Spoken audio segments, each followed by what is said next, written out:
Welcome to Women in Construction. Being a woman today is not easy and confusing. We are constantly bombarded by contradictory messages of what a woman is supposed to be. We aspire to the impossible, like Taylor Swift's legs, and then feel bad when we fall short, like my legs. Our mothers exemplified a generation that now feels dated, leaving us scratching our heads wondering what we are supposed to grow into. Messages of inadequacy bombard us. My skin is imperfect, my arms aren't toned enough, I'm not nice enough, I'm too accommodating, I'm too harsh, I'm too bossy, or I'm too passive, or I work too much. I waited too long to have kids. It was hundreds of years before women won the right to vote or own property. So early governing systems were inevitably shaped by men. We need heroes and their stories. Specifically, we need women's stories. We need examples of women who are excelling, especially in ways or fields that were not designed by the masculine. The feminine transcends these systems and shows us a new way of doing things. The change that we desire will not be given to us. It must be imagined and created. Having said that, I would like to now call Indrajit Saudi, Group Publishing Director, ITV Media India, on stage to welcome. Thanks, Jayashree. Ladies and very few gentlemen we have amongst us, very good evening to all of you. Good evening and a warm welcome to Women in Construction Conference, an event that celebrates the indomitable spirit and invaluable contribution of women in the construction industry. It's truly an honor to see so many inspiring individuals gathered here today, united in our commitment to fostering diversity, empowerment and innovations in this vital sector of construction. As we begin on this exploration and dialogue, I am reminded of the profound symbolism ingrained in the Indian culture, particularly the concept of Ardhanareshwar, the composite neutral form of Lord Shiva and his consort Ma Parvati. In India, we recognize that even the supreme God has to manifest his feminine aspect to achieve the sense of completeness and strike a balance. This symbolism underscores the transformative power of femininity, which is not only complementary but essential for achieving impossible and miraculous feats, of course. Even in the realm considered impossible by a male form of divinity. Today, as we stand on the cusp of unprecedented challenges and opportunities for more than 70% of the country is still to be built, and we have to build at an unprecedented speed. We must recognize the urgent need for the feminine superpower to join the force with it for this increasing demand and to make this miracle happen, to make India a developed nation as the PM visions so. It's not merely a matter of gender parity, but recognition of the unique perspective, skills and strength that women bring to the table.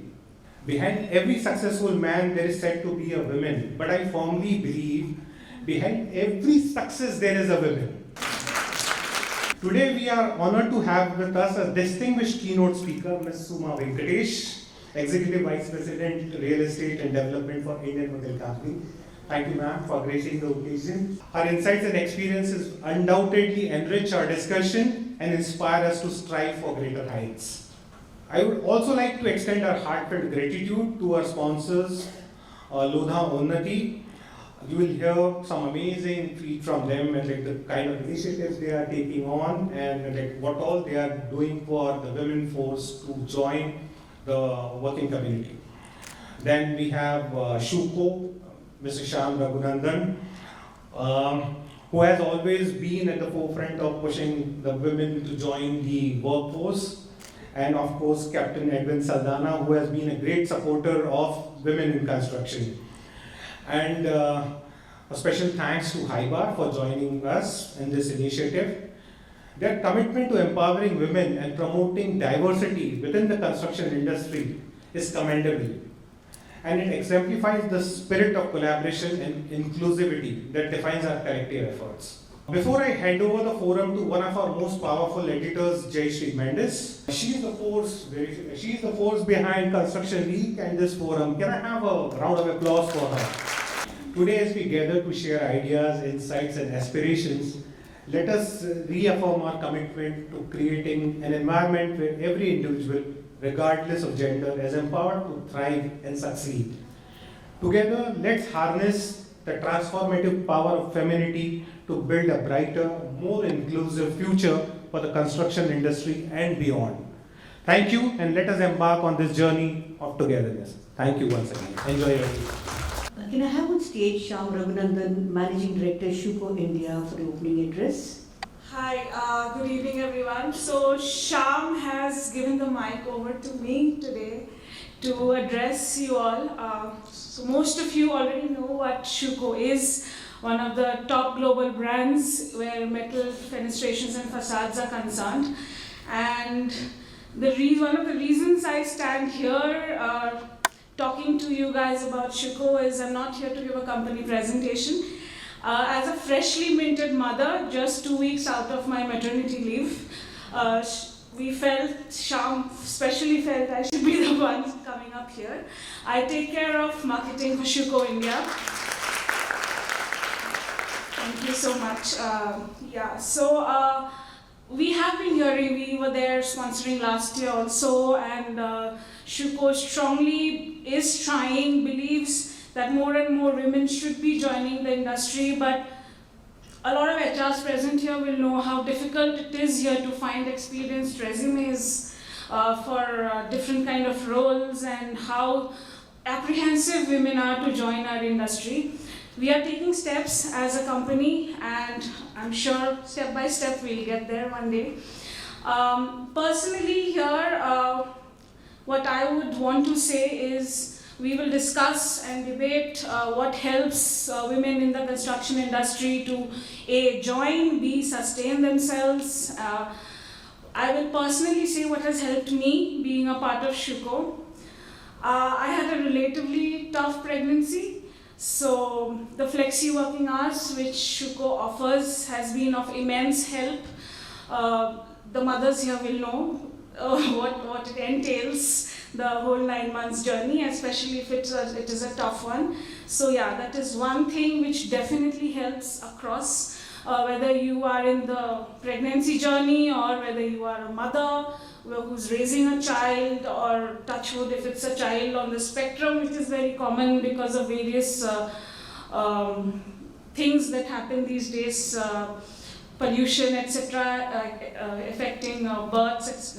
Again, touch wood, very few people face that, but it exists. So flexi working hours, yes, has been a very, very big help. Another thing for me has been, I am not from the construction industry, and that has been one of the reasons I feel I have been hired, bringing in a fresh mindset where B2B space is moving towards understanding the consumer better, trying to sell the product in a more consumer-centric way. I come from a hardcore retail background, 13 years of entire retail. Yeah, so what has helped me on this side of being in the construction industry is a space to learn.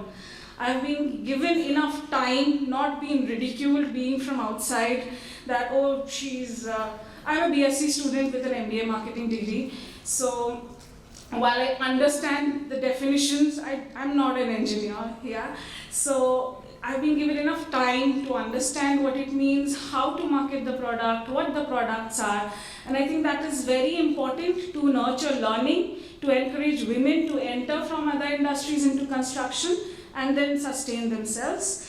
And lastly, I feel across industries, and especially in construction, having a respectful space where we work, because it's a builder-facing environment, it is fabricator-facing environment, and in real estate you are facing the promoters, etc. I think encouraging a space where it's respectful for women is also a very, very important thing, and Shuko tries its best to give it to its employees. We all try to be as respectful of each other as possible.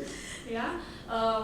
So yeah, I think these things, if we continue to do in all the organizations we represent, would help us now and in future, and let's build the industry together. Yeah, thank you so much. Have a great evening. I invite Captain Edwin Sangana, MD Buri Dam India, to come on stage. Good evening to all the innovative and courageous women who have come here this evening, and to all the people, the women outside in our families, in the neighborhood, have the courage to bring us up men so that we can stand here and deliver a speech to you. So, well said, Rajyoti, about what women are facing in the construction industry. And it is heartening to see that more and more companies are willing to give this space to women, especially. But it's difficult that we also find in Gunedam good CVs to see that they fill these vacancies what we have.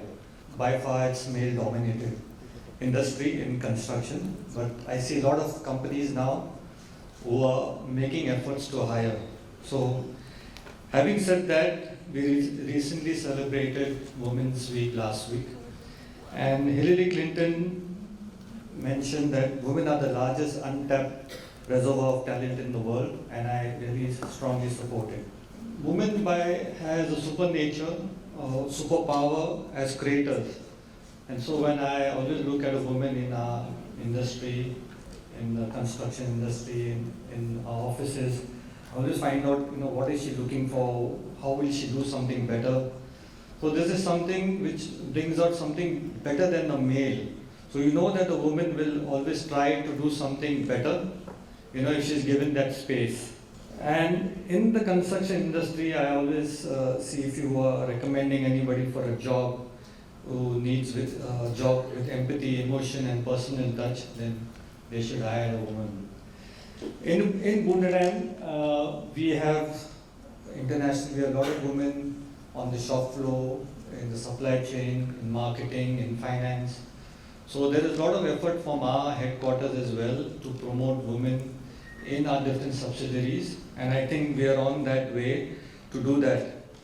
So, but here in India, I think in Bombay, being a chaotic city and sanitation being a problem especially for women, I think now we have some women, our new commissioner Ashwini Bide.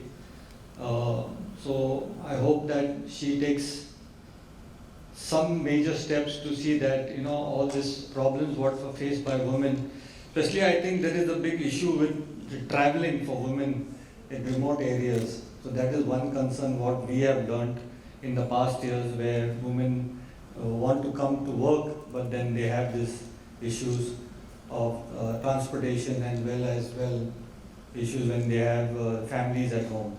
Once again, I want to thank Jayashree Mendes for curating this whole program, and ITB, Vibor and Indrajit.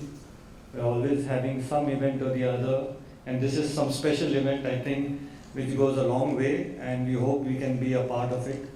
And I wish all of you a lovely evening. Thank you. Thank you, Captain. I would now like to invite Suma Venkatesh, Executive Vice President, Real Estate and Development, the Indian Hotels Company, to deliver the keynote address. Suma is an engineer and an MBA in Finance and Marketing.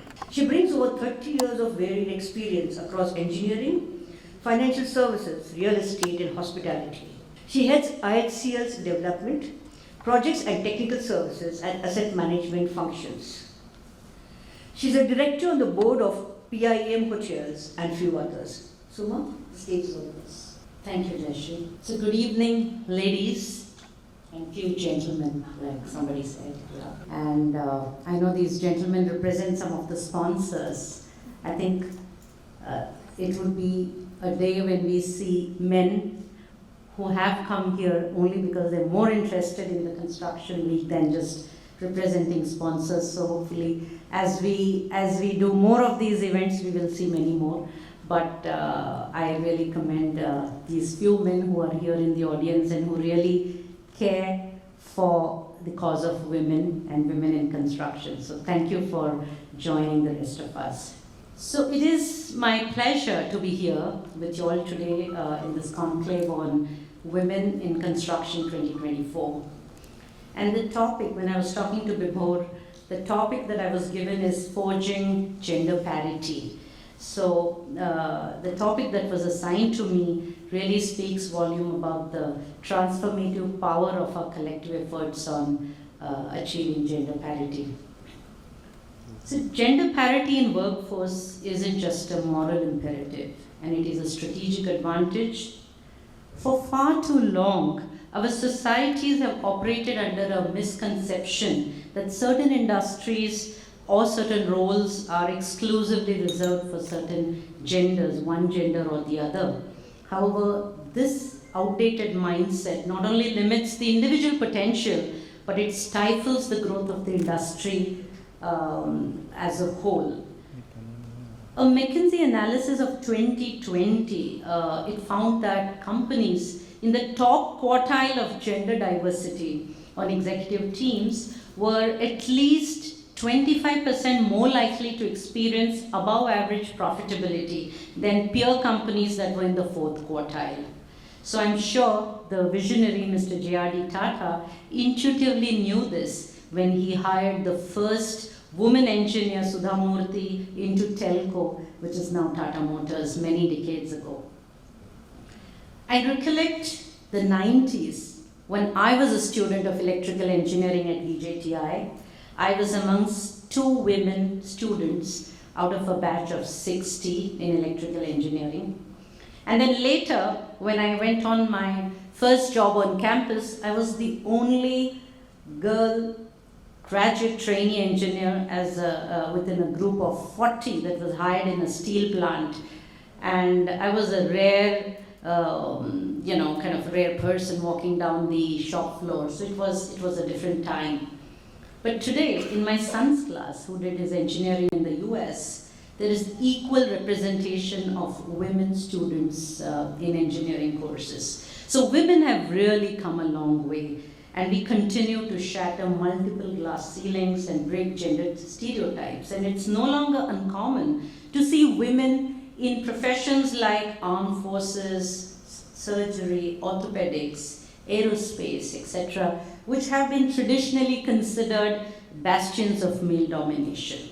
So I think we all need to give ourselves a big hand that we had come a long way. Talking of India's construction industry, which is the country's second largest employer, with over 57 million workers, and plays a pivotal role in driving economic growth for the country. But surprisingly, only 7 million of those workers are women. And this glaring gender disparity only becomes even more pronounced when we examine women in leadership positions, where only 2% of executives are women. Moreover, female informal workers in construction earn almost 30 to 40% less than their male counterparts, underscoring the pervasive gender inequality in construction industry in particular. However, it's a matter of time that this narrative will undergo transformation as women break barriers and leave their indelible mark on the construction industry. Based on my 3 decades of experiences in navigating male-dominated workplaces, I have learned that it is so important to first focus on things that are right within our direct control while pressing for the need for inclusive progress. Hence, today, I would like to share with you all 3 important life lessons that have helped me in constantly striving at my role and shatter any gender discrimination that came along my way in my career of 30 years. First of all, the first lesson is self-belief. Believe in yourself that you are second to none. I think it all begins from within and how confident you are about yourself. The real estate sector globally, as I mentioned earlier, more specifically in India, is heavily male-dominated industry. And I have rarely come across a woman in the real estate sector as a hotel developer or a real estate developer. There are far and few. There are a lot of unconscious biases against women, especially in the construction and real estate industry, where lots of women feel uncomfortable dealing with women on the other side of the table, negotiating with them, and they're unsure of discussing all legal issues with a woman on the other side, either wondering that maybe they just don't understand, or these women are very risk averse and they will not be able to make the final decision. So the only way to address these social attitudes and stereotypes is to not be intimidated by them, not be intimidated by these cultural mindsets, and instead focus on being so good at work that people respect you and recognize you for what you bring to the table. And I'm not one who would want to wave my woman card when I'm there in a big forum full of men. I want them to look at me for what I bring to the table than only because I'm a person from the fairer sex. In the construction industry, especially, women bring very unique perspectives and problem-solving approaches which enrich our projects and enhance the outcomes of various projects. From engineering and design to project management and leadership, we find women breaking barriers, challenging norms, and leading by example every step of the way. Take Indian Hotels Company, for example, the company that I work for. We have always strived to be at the forefront of enabling women to reach their true potential across all verticals and career functions, including construction and technical services. Over the years, we have become pioneers in the industry through initiatives such as leveraging all women engineers team to build our flagship Ginger Hotel in Mumbai. And yes, that beautiful, huge hotel that you see when you drive across Santa Cruz on the flyover is built by an all-women engineering team. Or the hotel or the service residences in Chennai, which is operated by an all-women crew, all women in management, senior position, right from an engineer in the engineering function of the hotel to the general manager. Everybody, every HOD is a woman. So women are breaking a lot of barriers. The second lesson that I would like to touch upon is always believe that adversity is a good thing. And we all face challenges as we go along. And there are umpteen, some of them were just mentioned by some of the speakers prior to me, whether it is traveling, logistics, not having toilets when you go on long visits, when you go to project sites, the porta cabin toilets, there's no toilet for women. Or if a woman is menstruating, there's no dustbin to get rid of her sanitary napkin or throw the tampons that she's using. So today, there are a lot of real problems for women in the construction industry and for women to be in the forefront of actually getting things done. But having worked with ICICI, another organization I worked for, a great organization I recollect, Mr. N. Vagul, the then chairman and managing director, often believed that when everything else was equal between a man and a woman candidate, he believed that he would definitely root for the woman because he knew that she had succeeded against many odds. And to reach that position, she had to go through a lot more challenges, whether in personal life or otherwise, to reach there. And therefore, he said that he would root for that woman, and that woman needs to be encouraged more than the male candidate. Besides the fact that she is now better prepared to face any further challenges that would come along her way in her career. So she is the right candidate. And ladies and gentlemen, it is not just a coincidence that ICICI created many accomplished women leaders for the finance and banking industry across the whole country. Within IHCL, we run a program called She Remains the Taj. And it has been set up to address women-centric issues and women-centric challenges, and it's a holistic framework for building an equitable workspace and an ecosystem within the organization to encourage women in workforce.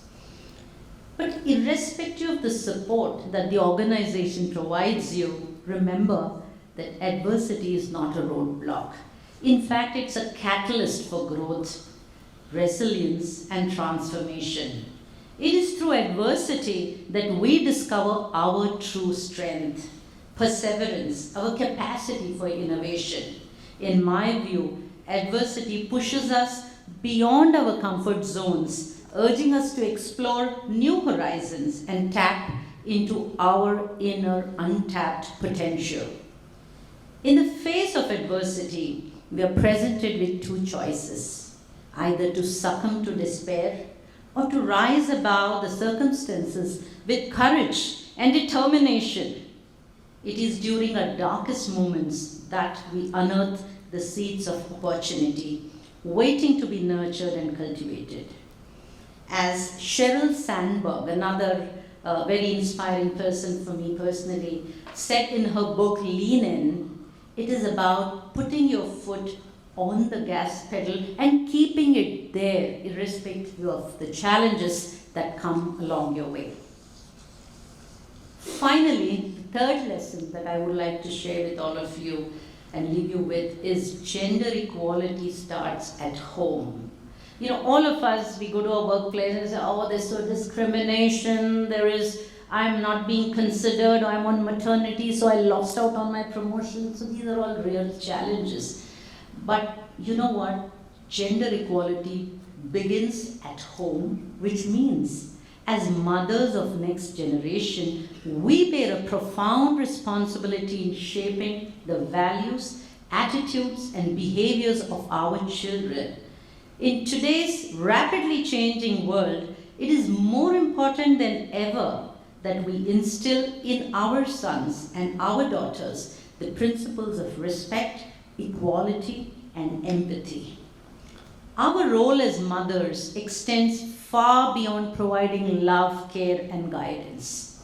We are entrusted with the task of nurturing compassionate, responsible, and empowered individuals who can contribute positively to society and champion the cause of gender equality. We need to educate our boys and teach them to respect their sisters, their girlfriends, their wives, their partners, and shoulder equal responsibility so that they too can find enough time and energy to focus on their personal career, personal goals, and personal accomplishments. Simultaneously, we must empower our daughters to demand nothing less than equality and respect in their relationship with their boyfriends, their bosses, their colleagues, so that they can stand tall, speak up, and assert their rights and aspirations with confidence and conviction. Only then will we be able to truly demolish all gender stereotypes and be able to achieve full potential in each one of us. As women, we have the power to shape the future and create a more just, equitable, and inclusive world for generations to come. And what is happening today is the culmination of all the waves of women's efforts that we all of them have put in earlier, and all those efforts that we would put in going forward. Because once change begins, then the momentum picks up and it becomes unstoppable. So we have a huge responsibility, a collective responsibility, all of us. And finally, I would like to end by reminding that gender equality is not the battle of the sexes. It's not the battle of men versus women, but it's a battle for equality. A battle with which both men and women have to wage hand in hand, side by side, because empowerment of women is about empowerment of humanity. So thank you very much for giving me this opportunity, and I hope I could share a few life lessons that have guided me through my career and my life. Thank you very much. I would like to invite Vibhor Srivastava, MD ITP India, and Mahika Sishodia, Head Social Impact Lodha, to felicitate Suma.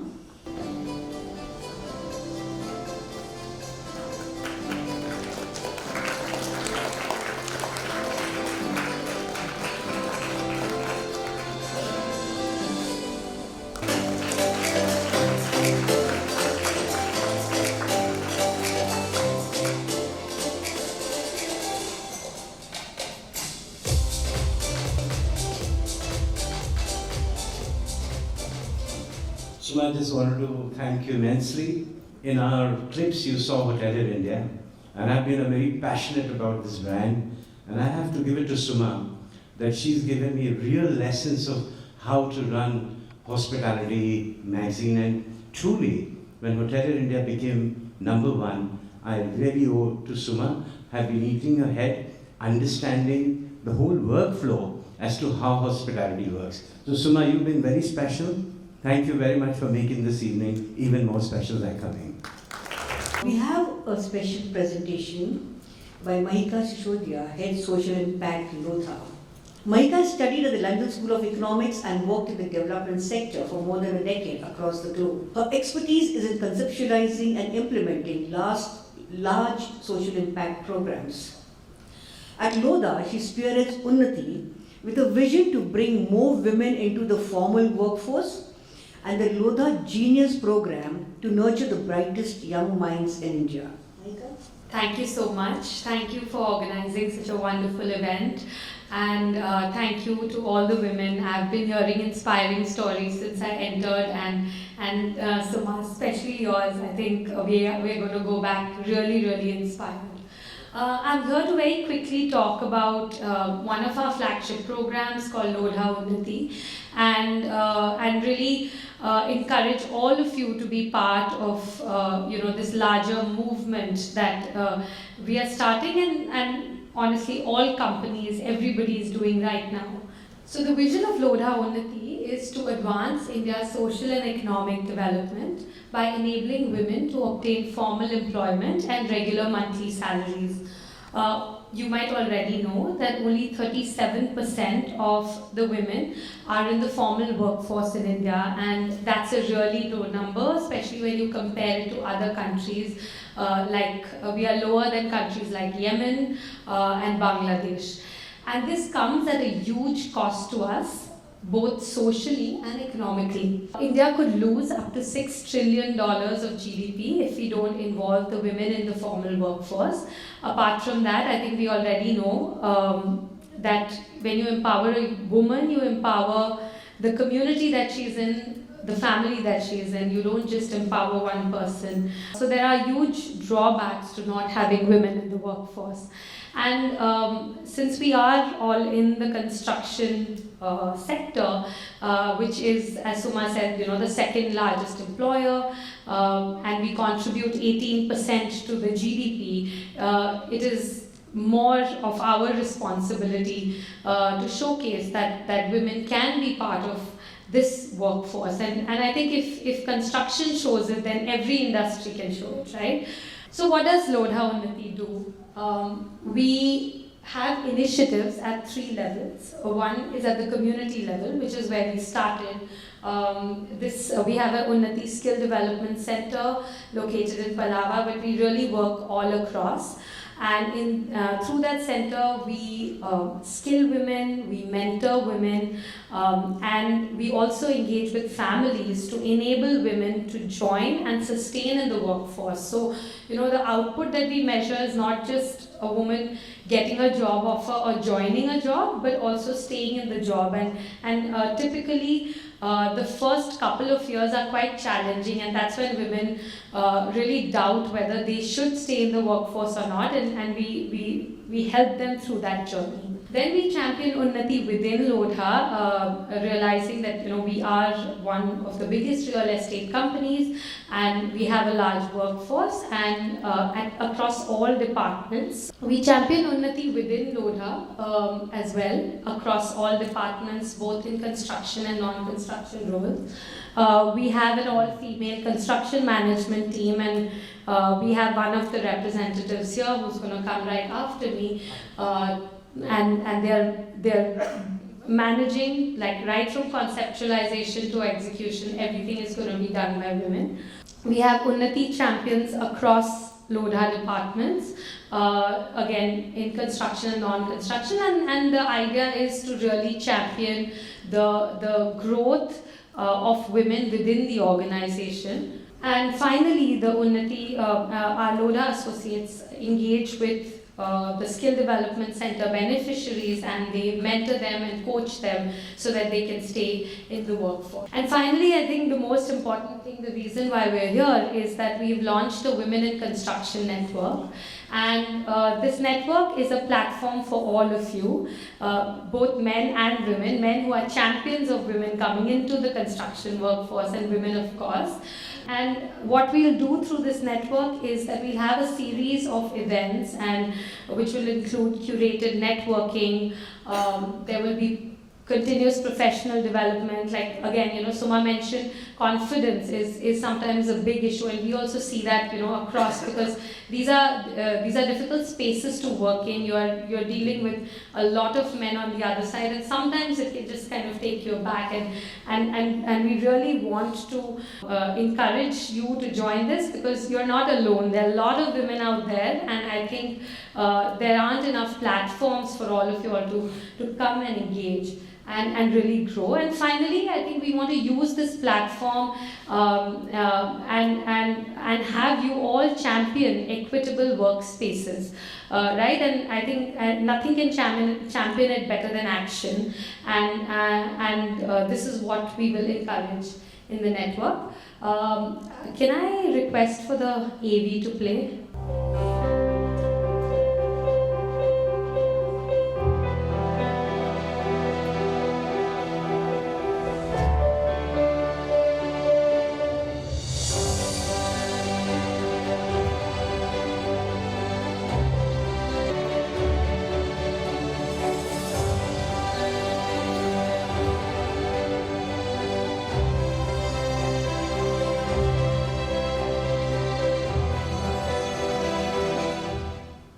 Thank you. So this is a QR code, and I'd request all of you to just lift your phones up, scan this, and join the network. We will get in touch with you with all the events that are happening, and I would really encourage you to spread the message and tell all other women colleagues or other people that you've studied with and worked with to join this network.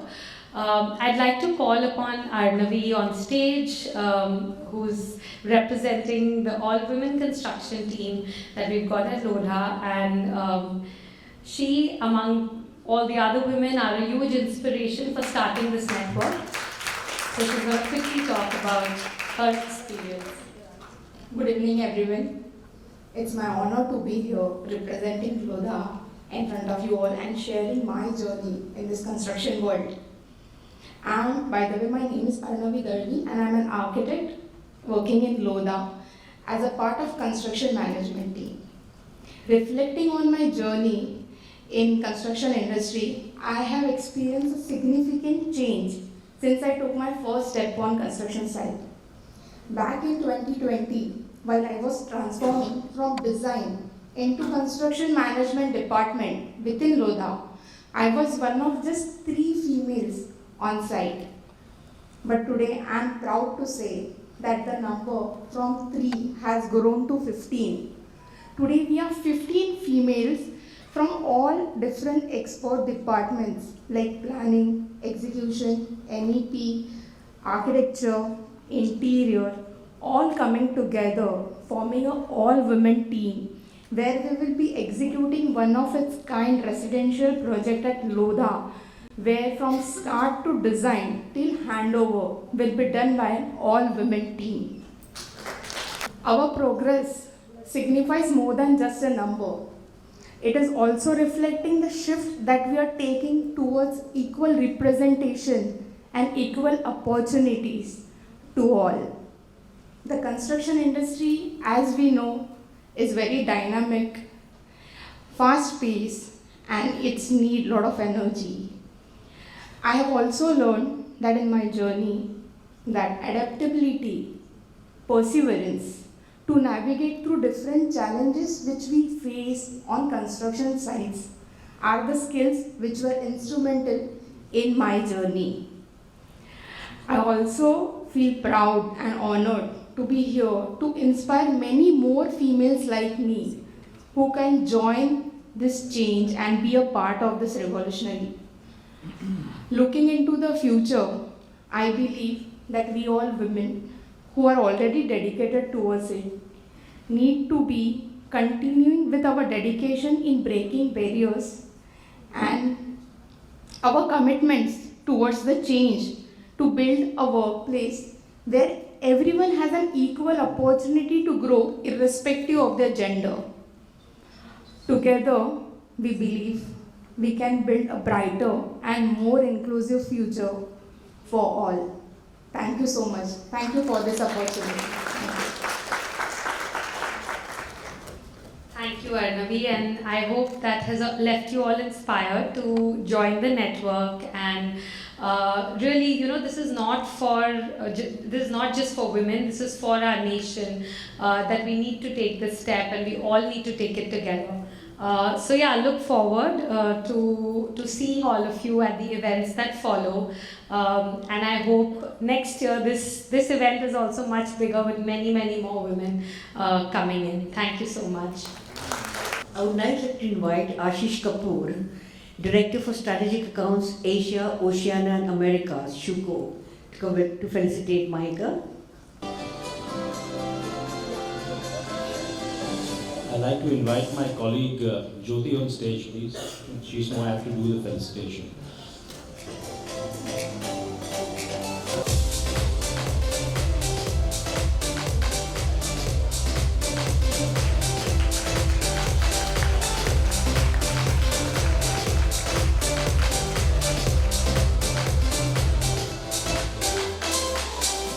We now come to our first panel discussion for the evening, mentorship and women's empowerment at the workplace.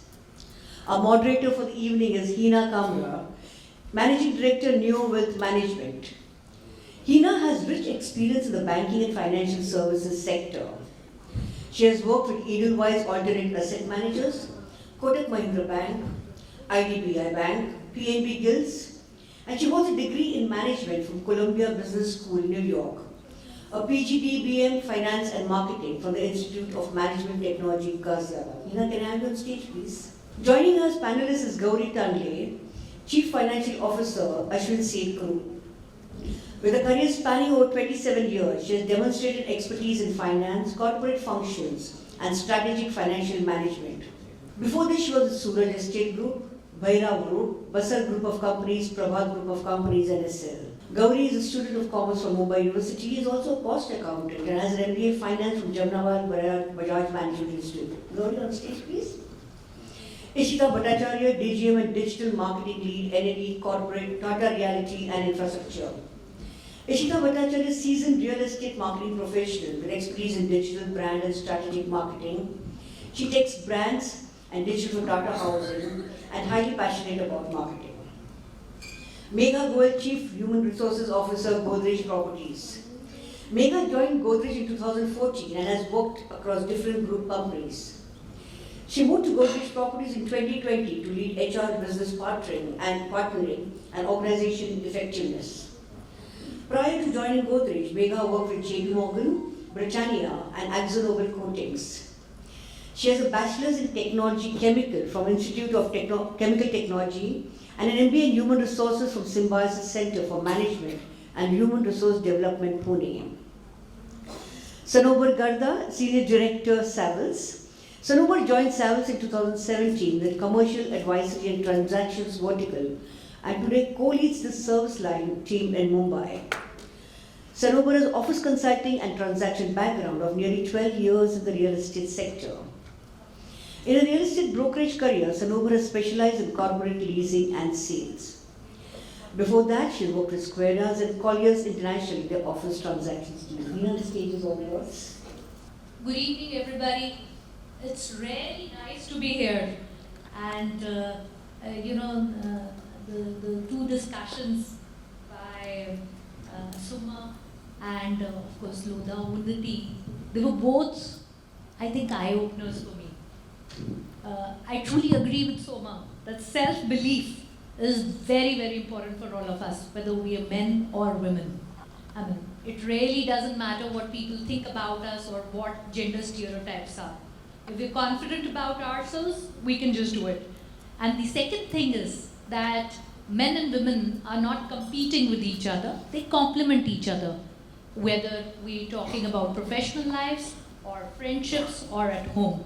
What Lodha Unnati is doing, again, was an eye-opener. I didn't know that in this truly male-dominated bastion of the construction industry, they're doing such a great job. So with that, I think I would just like to start off our panel discussion, and with this esteemed panel, which has a lot of trailblazing women. I mean, we did a small catch-up just before this, so we got to know each other, and some things that probably our profiles don't do us justice on. I think that all of us belong to different decades. We have 35-year-olds, we have 45-year-olds, and we have 55-year-olds. So we are actually 3 or 4 generations that are represented across over here. Also, I think a lot of attitudes may have changed across the generations over the last 3 decades. We'll try and cover that in our panel discussion. And again, if I talk about Gauri, I have not come across women CFOs in finance. I was on the lending side in real estate.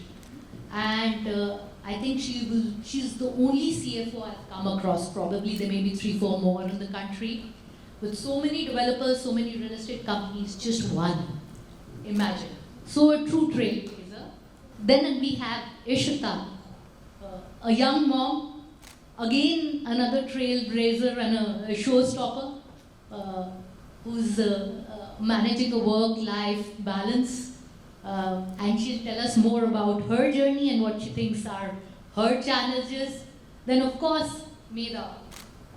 From the HR world, she can give us a unique perspective because she would have had a bird's eye view of everything.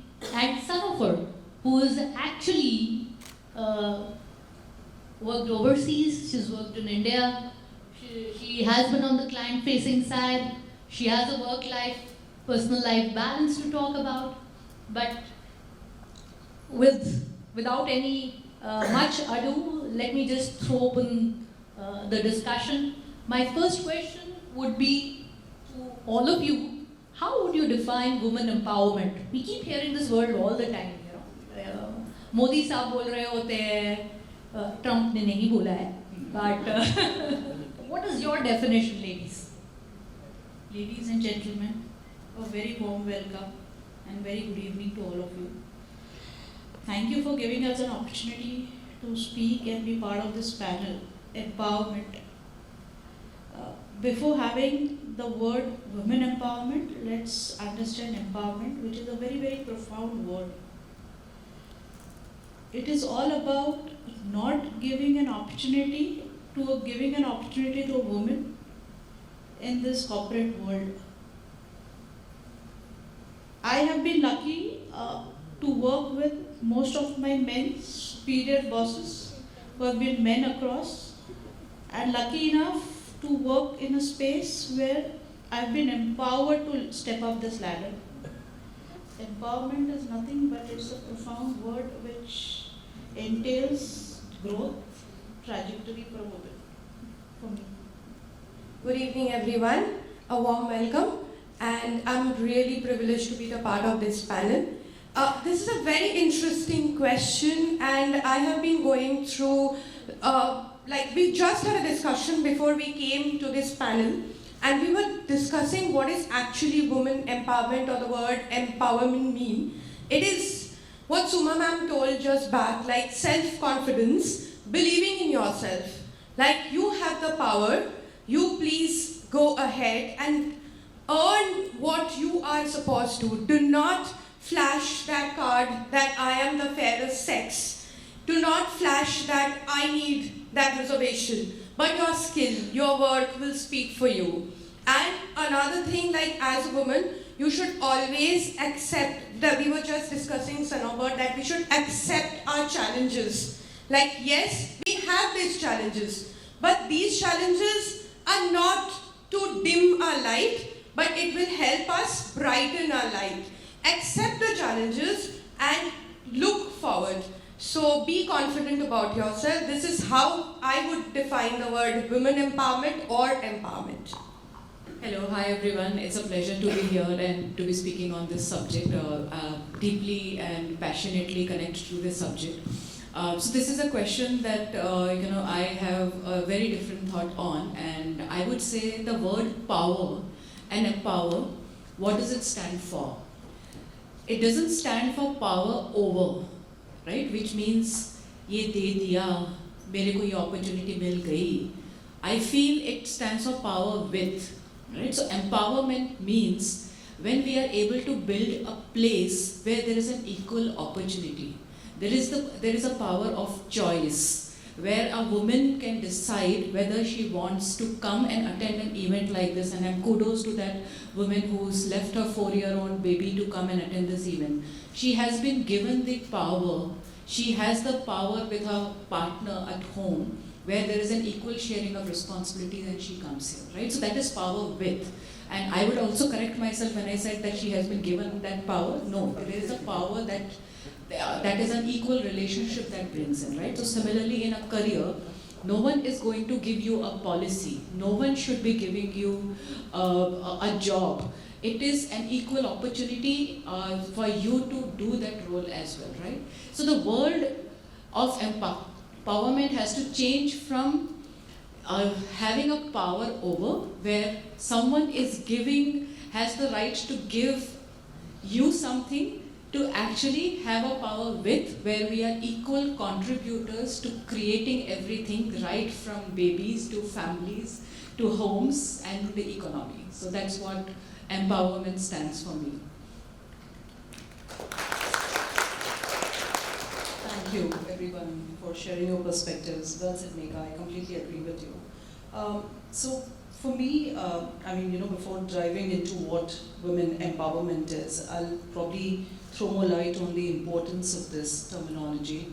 So, as per the 2030 agenda, they've identified women empowerment and gender equality as one of the key sustainable development goals. So that is what women empowerment is, and that is how important women empowerment is to all of us. Thank you so much. We've talked about a little in different words, I might paraphrase of course. Creating a more inclusive world. We keep talking about gender diversity, inclusion, etc., DEI. Now, would really like to understand from all of you, you'll have some insights, some experiences that you might want to share from the 10 years you've spent working, 20 years, and the 30 years you've spent working. I would like to share what is empowering. Empowering is not about empowerment of a single woman. It is empowerment of a society. It's a culture which we have established in the corporate world. I'll give a very rare example, which I'm lucky to have it.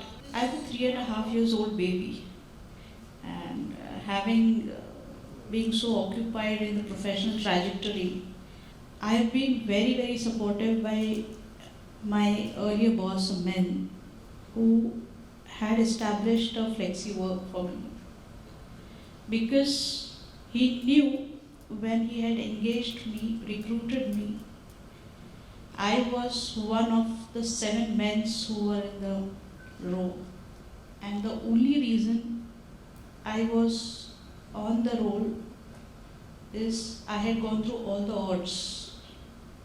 And she ensured me that there is sufficient cushion, sufficient time for me to settle down during that period, is something which I would like to share my experience with you all. Quote unquote, I would not like to name the company and my boss, but it's been honor and pleasure to share this gratitude of experience which he had offered me, an opportunity for me that I could deliver, and that company is today listed in the market. And I had come with an IPO. So I have been very lucky or privileged to be the part of Tata company since almost 7 years now. And when it comes about inclusivity and gender equality, I think my organization always have shown me the path that sky is your limit, or we are always there to support you. And the policies, the processes, the people, the way they support you, and they are with you, and they tell you move ahead. It is that support or confidence which is there, and today I hear from her, even organizations show gender inclusivity by giving the supportive policy. Majorly what women speak of today is about flexibility in work. So that is, I think, which has come post-COVID, and this word flexibility has given a lot of empowerment to women and confidence that they can strive further and grow in their career and be the part of the senior management and not fall off during the career journey. Once you become a mother, yes, it's difficult to continue with the same intensity. You do take a step back when you become a mother because it's difficult to concentrate and give your 100% in both the job. You have to take a step back, but once you have a supportive organization, supportive policies, supportive family, which Sanobar spoke about, like you supporting family members who take care of your child when you are here attending this panel discussion. These are all things which shows that we are moving ahead towards an inclusive community, inclusive workforce. I would like to interrupt here. I think all of us are not being candid. So while we're talking about the good things, to come to this, there would have been lots of challenges also that we've faced. I think in this small gathering here, we should share some of those also. It would be nice, because those are the practical challenges. There are the good parts and there are the challenges, and how we overcome those challenges, because it's a fact of life. Thank you for the nudge. So I have the advantage or the disadvantage of starting my career in the early 2000s, where, so I'm a chemical engineer, and there were very few people, women in the batch as usual. When you were sitting for campus placements, most organizations didn't want to hire women. They would do an interview, but finally we would get to know, but they were actually not looking for women because women cannot really work in a chemical industry. Have you seen a woman actually going and work in a refinery out there? I'm talking about these organizations being in cities like Delhi, Gurgaon, and in fact in Mumbai as well, right? Listed organizations, pretty big names, then and even now. I interned with an organization in Mumbai which actually didn't have a women's washroom in their 7-story plant, and the plant was in Bhandup, right? So if you had to use the washroom, you had to come down 7 floors, go to the administrative block where there was a executive assistant, and she used to use one washroom. So that was where, that is the time that we started our careers, right? From there, if I have to talk only about Mumbai, at least we have come to a place where some of these basic hygiene is taken care of. So thank you, and thank God for those 20 years of transition that we have made. But is it really true that it's happening all across? I have been with Godrej Agrovet where I've traveled across multiple locations, locations like Meerut, which is not really such a small city, but it's very difficult to find a decent hotel for a woman to stay, a decent washroom for a woman to use if you're doing a market, right? So are we really equal still at this point of time? And the women who came in with their inspiring stories before that also highlighted it there.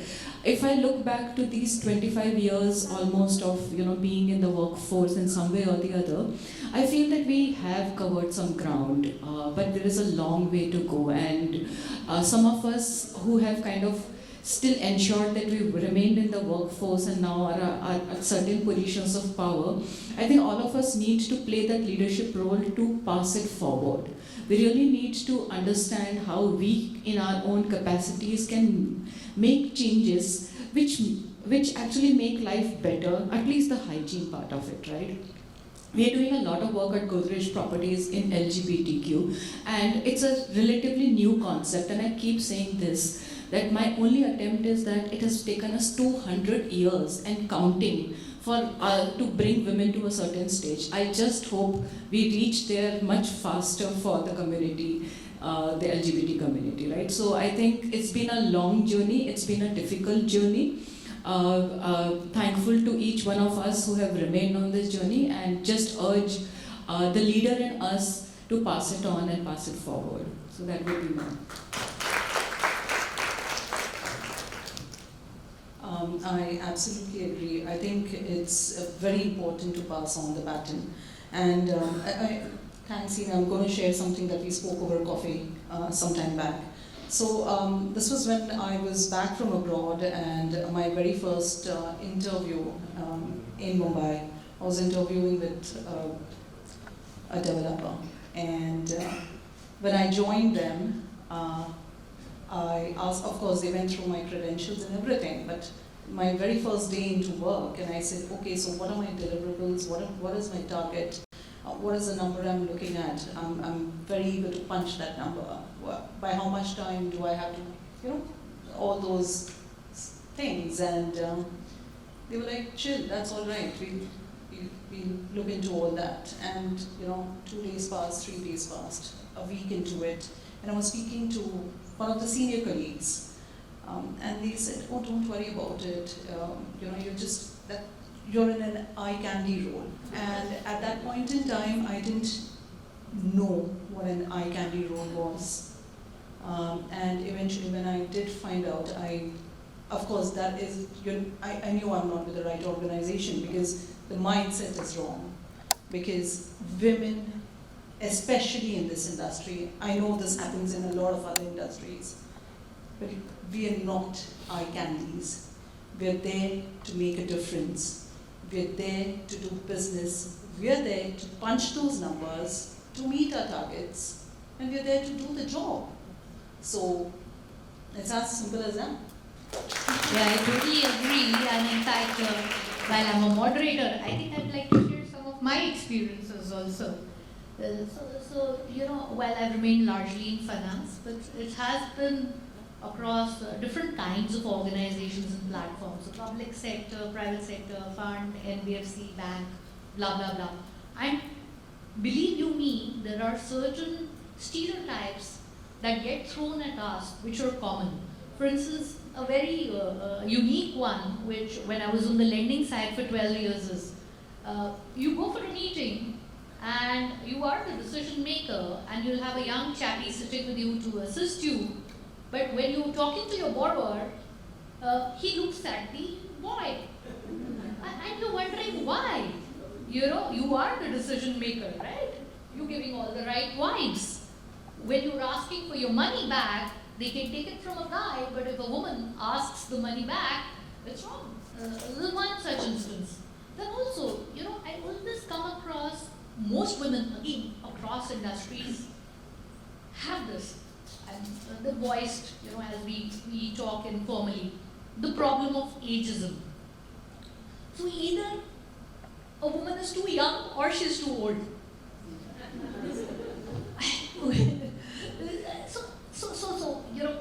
I guess what we're all saying is that we've all encountered it across decades, and Ishita is the youngest among us. So it would be nice to see have things. Of course, Neena mentioned that they have changed, but yeah, there is lots more that needs to change. It's not that we are cribbing or anything. We like working with men, and I think men and women complement each other. I would just like to add one incident which I got reminded after Sanupur and you both spoke. So I once went to ask for a role which was much larger than what I was doing. And I was told that, we're looking for someone who's very senior and we want a very mature person to do this role, etc. So I looked at the person and I said, I work very hard to look the way I do. And it doesn't talk about my ability to perform that role. In fact, Veda, you were not there earlier, but this is exactly the discussion that we also had. We feel that we need to look our age. And when we do get-togethers with batchmates, incidentally, while women are working harder to look younger, guys just let themselves go. I mean, we work hard, like she said, to look the way we do. So, thank you so much. So all of you go out there and ask for that job. Ladies, what do you think is mentorship? And when I went on Wikipedia, there were different types of mentorships that existed. Do you think it's useful? What form should it take? How should organizations go about it? Is it viable for them, or is it just a waste of money? Mentorship is something I would like to encapsulate with one of the examples. Recently at a current organization where we are giving a lot of emphasis to training and development of women workforce. Again, I would not like to advertise my company out here, but at the same time, at Ashwin Sheth Group, we are increasing the women workforce, and I'm happy to announce that we are 12 to 13% of the workforce at Ashwin Sheth Group, which contributes to about 60 to 70 female employees at the head office. I'm leaving apart all the site works, but these mentorships has come across to various women in various roles, and we have delivered far more better results by having a buddy introduced in the organization. What is a buddy play? Buddy play is nothing but you have a male counterpart with a female counterpart working together and ensuring that they are encouraged, they are motivated, they are secured in the social economic world. So mentoring is something all about how you create the culture within the organization, in the society, in the family. Like Suma mentioned about, it all starts from the family, and so is someone from the audience talked about. It all starts from the family and ends in the corporate world in the organization. So for me, mentorship is all about creating a culture in the organization where you work, where you spend more than what you spend in the family. So according to me, who doesn't need a mentor? Like every one of us has one mentor in their life to build your career. Every one of us here consider at least one single person in their life, or maybe two people in your life as your mentor, whom you go back to. Without a mentor today, I don't think a fresh college graduate would be sitting here having a panel discussion, grown up in my career. So mentorship is a kind of thing like it comes eventually in your life. It is not like you choose your own mentor. It is obviously a culture which is developed in an organization, but as an individual, I think you should choose your own mentor. This mentor or your sponsor is a kind of, it is either defined as a mentor or a sponsor who helps you grow, who gives you wings, who introduces you to people, who sponsors you at every platform in the organization, who speaks good about you, is a kind of your sponsor, and a mentor is like someone who is like whom you always approach to, whom you take as your leader or you look up to. So without a mentor, I think none of us can grow, and we are supposed to choose our own mentor to give us wings. I have a question. Since you are from the world of HR, what are the different types of mentorships? Because as I was coming for this panel discussion, I went through Wikipedia, and I just fed in mentorship. And it talked about reverse mentoring, it talked about group mentoring, one-on-one mentoring, and industry-specific mentoring, and so on and so forth. Are there any data points to suggest that mentoring actually adds to profitability of the companies?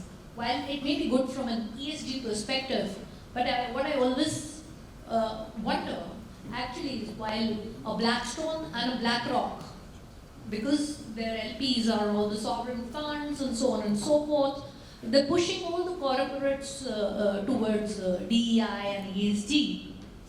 Do companies actually end up making money? And I'm not talking just real estate, I'm saying across the sectors. Is it viable for them? Is it profitable for them? Oh, absolutely. So, a very, very pertinent question, and I really pick up from where Ishita left. Every one of us needs a mentor. I'm in the world of HR, and I work with extremely senior leaders of very reputed and respected names that we all talk about, and they also have grown through a mentor, right? So now the models that you're talking about, reverse mentoring or group mentoring, etc. These are just different forms of it. But what essentially is mentoring trying to do? Mentoring is trying to kind of synthesize the years of experience of the mentor through reflections and give some support to the mentee to kind of go out there and experience the world in a very different way. So in a way, we're trying to give a capsule to the person, almost a time capsule, to say that, okay, I think this could work in this way, this is how I did it. So these are two ideas for you to go out there and help. Whom wouldn't it help, right? And to talk about, so while there is no data defined to put mentorship towards a business growth journey or not, the simple thing that each of our senior leaders, the MPs, the chairmen of organizations, whether a male or a female, actually operate with different mentors through their life. And as you would go through their journeys, they have always been there, which means that these mentors have contributed to their growth. And if their growth is synonymous to the growth of the economy or their organizations, that is the business case for it itself. If I come back personally to how I have gained from mentors, there was a mentor, and I have had the opportunity of having various mentors, personal, professional, reverse mentoring. Sometimes your juniors really come up and tell you a lot of things. So I have been really, really grateful and out there. But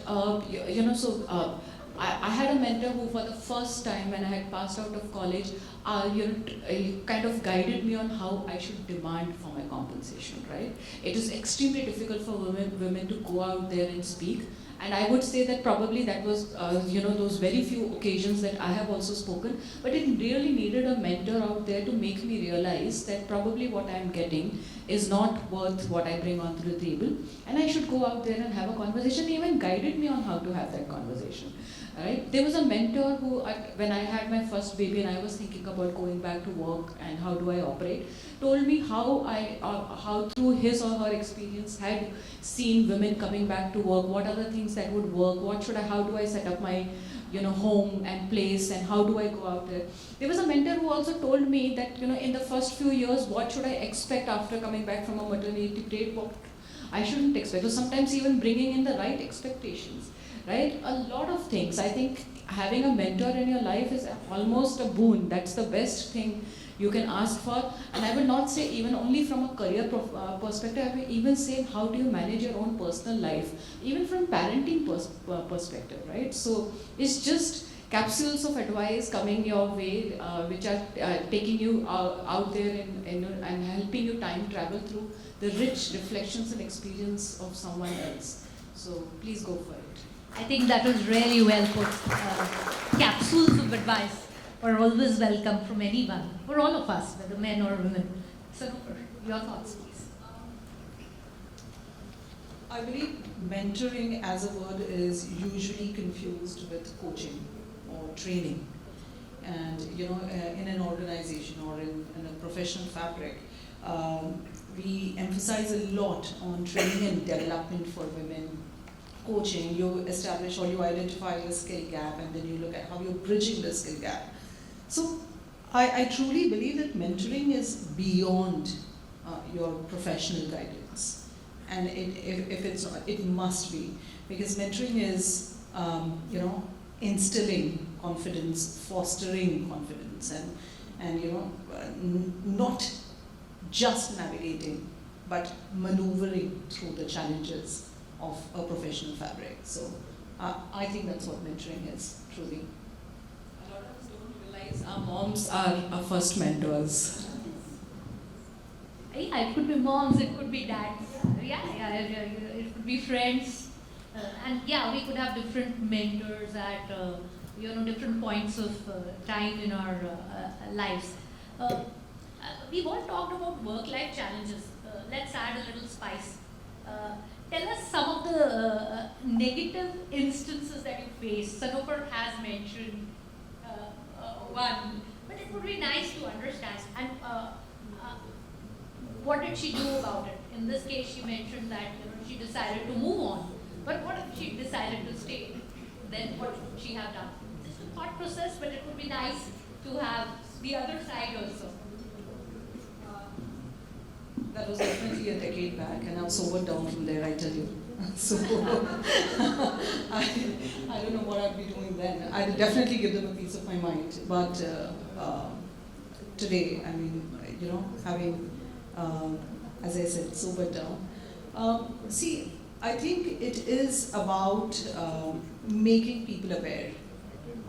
It is about spreading the message. It is about being cognizant of the fact. It is about being empathetic towards situations. To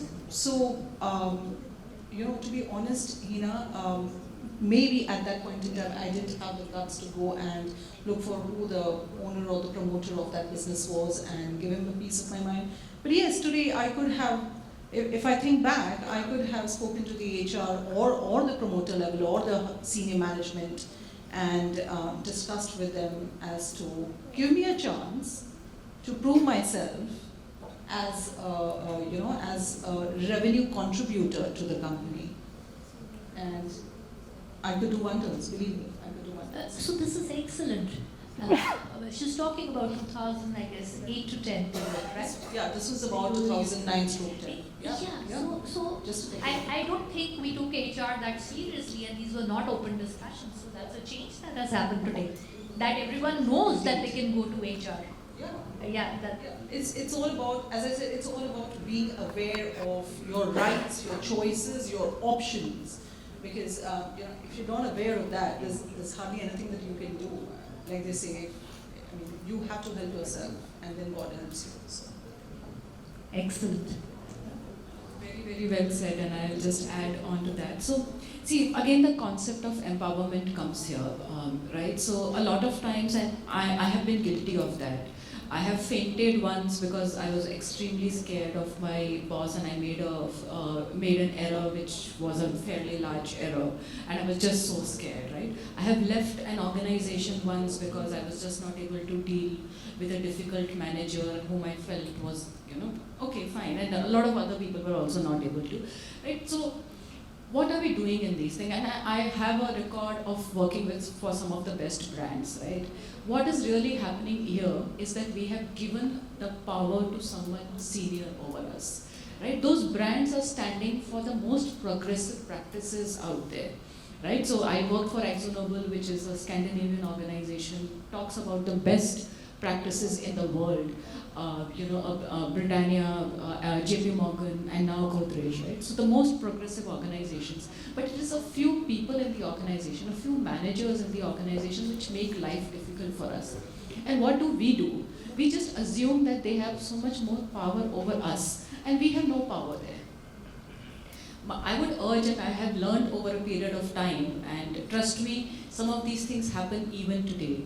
She shared about how people are not willing to look at a woman and speak. I even today, when I am the CHRO of a pretty large listed organization, I'm in meetings where people are actually not talking to me, but are talking otherwise, right? So you have to stand up for yourself. You have to, and I have seen this, that when you stand up for yourself and you actually go up to that person and make the person realize what the person did, it brings a change, right? So don't assume that someone else has more power over you. You have equal power in that equation, right? Don't misuse your power as well, but speak up for the right thing. That's what I learned through my life journey. That was amazing. I have a different kind of, I'll see things in a positive light, 10 years before and 10 years now. I think like the challenges which they face might not be the challenges which I face because I belong to a younger generation. The awareness what they are speaking of was already spread when I came into this field I always got a kind of maybe not very friendly environment, but people were aware. Like women are here, equality. But I'll tell you an example which obviously like of the year 2013-15 when it was an internship experience of mine, which a foreign company, like a Japanese company had come, again a chemical industry. I am a chemistry graduate. So they clearly told that we do not want females, like women to sit for this interview of this internship. I went and approached my professors. I told, at least give me a chance. Or there were only 3 or 4 women in a batch. Let us sit for the interview just for experience. Let them not take us. I'm fine with it. Just give us a chance. So somehow the company agreed, the professor agreed. ठीक है, like maybe they thought, बच्चे ठीक है, let them sit, first experience in life.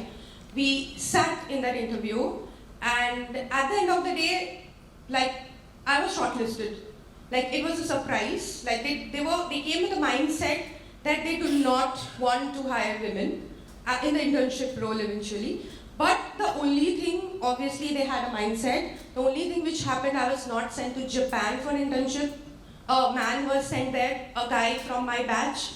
I had to do internship in Nimrana in Rajasthan in one of the factory in India. But yes, I was able to build, break some barrier in their mind that I am also capable. I can go to Nimrana, I can go to the factory, I can do internship. So some progress, but I think in last 2013 to now in 2024, lot of progress have happened due to awareness, definitely. I think in addition to what my colleague mentioned about is you give the power, misuse of power. I think women has the most debatable power. It is up to us when we hand over those powers to our bosses, to our superiors, in our personal life also. It is up to us, the supernatural power which we are into. I'll give you fairly a share example to us, all of us. In 2003, when I was doing my MBA from Jamnalal Bajaj, I was the only third girl in that institute. MBA Finance, and numbers and girls don't match to each other. And this was told to me after being a qualified cost accountant, wherein I have already slogged myself for 3 years in internship. So we being in the auditor's world, we deal with numbers. And a very recent example in 2013 when I was told males only, wherein I was the second runner-up in the interview. I made it a point that I asked him the reasons to say no to me, and I made sure that the boss, the promoter actually, had to mention that we don't hire females, and he ended me calling up after 6 months and hired me. So the message I wanted to convey here is it is up to us, the females, who has the power, whether I want to keep it with myself or to hand over to someone else.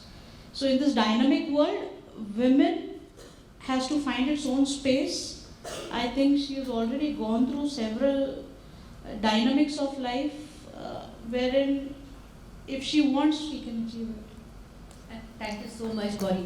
Okay, let me come to the key, the main point. We don't see globally, what to say of India, of course, too many women in the C-suite. These things are improving, but how do we make sure that the boardroom becomes more inclusive? Yes, guidelines have changed. A few years back, it is mandatory to have one female director on the board, but that's okay. I mean, how do we ensure that more women remain in the workforce? Typically, across industries, we find that between 5 to 15 years of work ex, a lot of women go out of the workforce. Meena, I think this question is something that you would be more sure. Sure. So thank you. So it's a very, very pertinent thought, and I was speaking to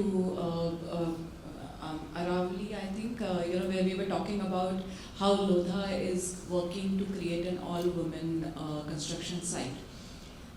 It's impossible that we will be able to create more women board members if you're not working through the complete hierarchy. It's been a misconception that women are only suited to do these jobs. And trust me, I have also been brought up in certain ways to say that this job is particularly fine for a woman, right? You will not get a woman P&L leader if a woman has not gone out there and dirtied her hands in learning the ground realities of sales, construction, and execution. So firstly, we need to encourage more and more women to come into the line of the business, right? Rather than doing those side support roles in even HR or a lot of other functions like marketing, etc., billing, right? We need to bring them to the forefront. The second thing is we really need to support. It is a truth that a woman has to bear a child. It is a truth that her body goes through changes. There is a change that an organization and the woman both need to go through. I have had women in the team who have even lost their confidence after they come back from a maternity leave. That is the crucial moment when you lose a woman from the workforce. How are you able to support that woman at that point of time? And a lot of times you don't have to do a lot of policy work, a lot of compensation, etc. You actually just have to offer understanding and support, right? The woman has to understand that these are some years or some period of time that I will need a lot more balance. But if I bring in this balance, it was shared in the beginning of the place where we said that you just keep your leg on the pedal, you shared it, right? It is important that we enable women to do that. And women, it's just a matter of probably 1.5 years when women need more of it. And that is when how as an organization, as a team, as an HR function, we are able to enable that and take it forward. The third thing is, how are we making better managers and better team members? It is a proven fact, and we have done our research right now also at Godrej Properties, where women are not leaving so much because of the hard factors of job, career, compensation, etc. They're actually leaving because of the softer factors of not feeling respected at the workplace. The things that all of us kind of spoke about, where people are not talking to us, someone is thinking that we are just for the beauty part of it, etc. Right? These things are real and they happen. And we may be talking about great organizations, and I come from a great organization. I'm led by leaders like Nisaba, Godrej, etc. But it's actually the manager out there. It's those team members out there who define the culture of the organization. How are we creating that culture and ensuring that every woman out there feels supported? And I can tell you and assure you one thing, in my experience I have seen that when you create that culture, it not only helps the women, it actually helps the men as well. There are so many men who are feeling disrespected by the same manager but are just going on because ye to chalta hai, right? So I think it's a whole ecosystem. We have to really work on the mass if we have to ensure that there is some change that is going to come on the top. I'll just add on to one thing over here. What's in it for the corporation? The large corporates.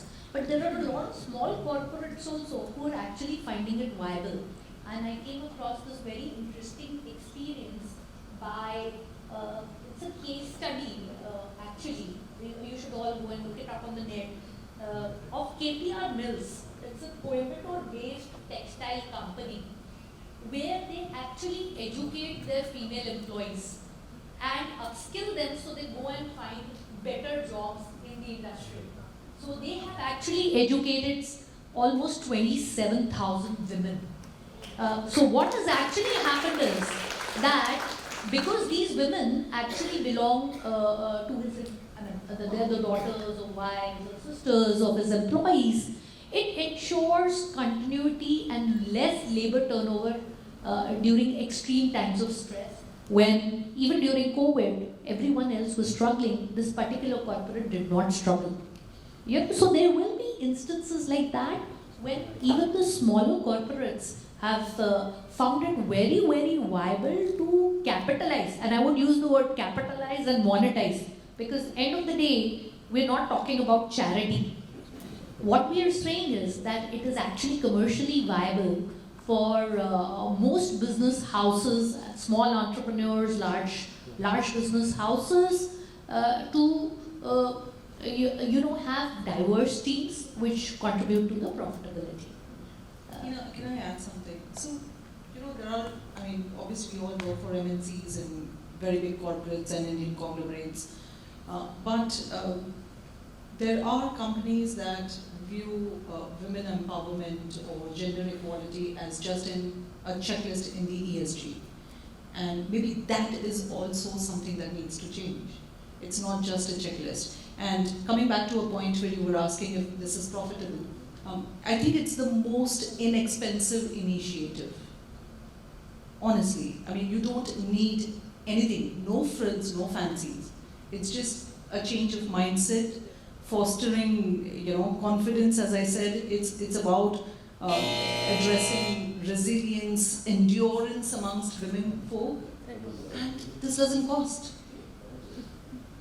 Well, I think there's lots more to be discussed on this. This panel wasn't enough, but Jayashree's, I think, rung the bell, and we need to end this panel discussion. But thank you so much for your time. Thank you, ladies. It was a nice discussion.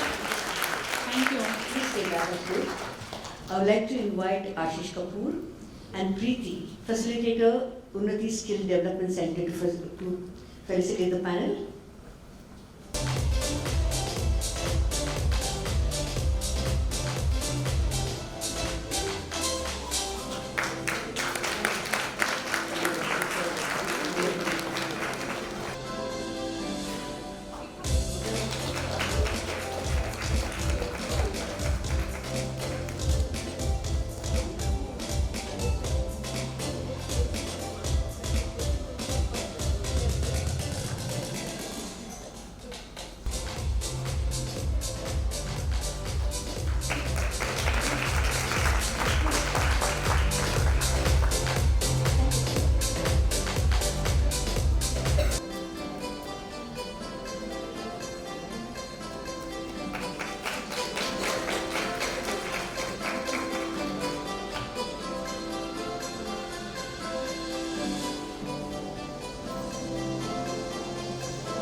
Can we have a huge round of applause for this lovely panel?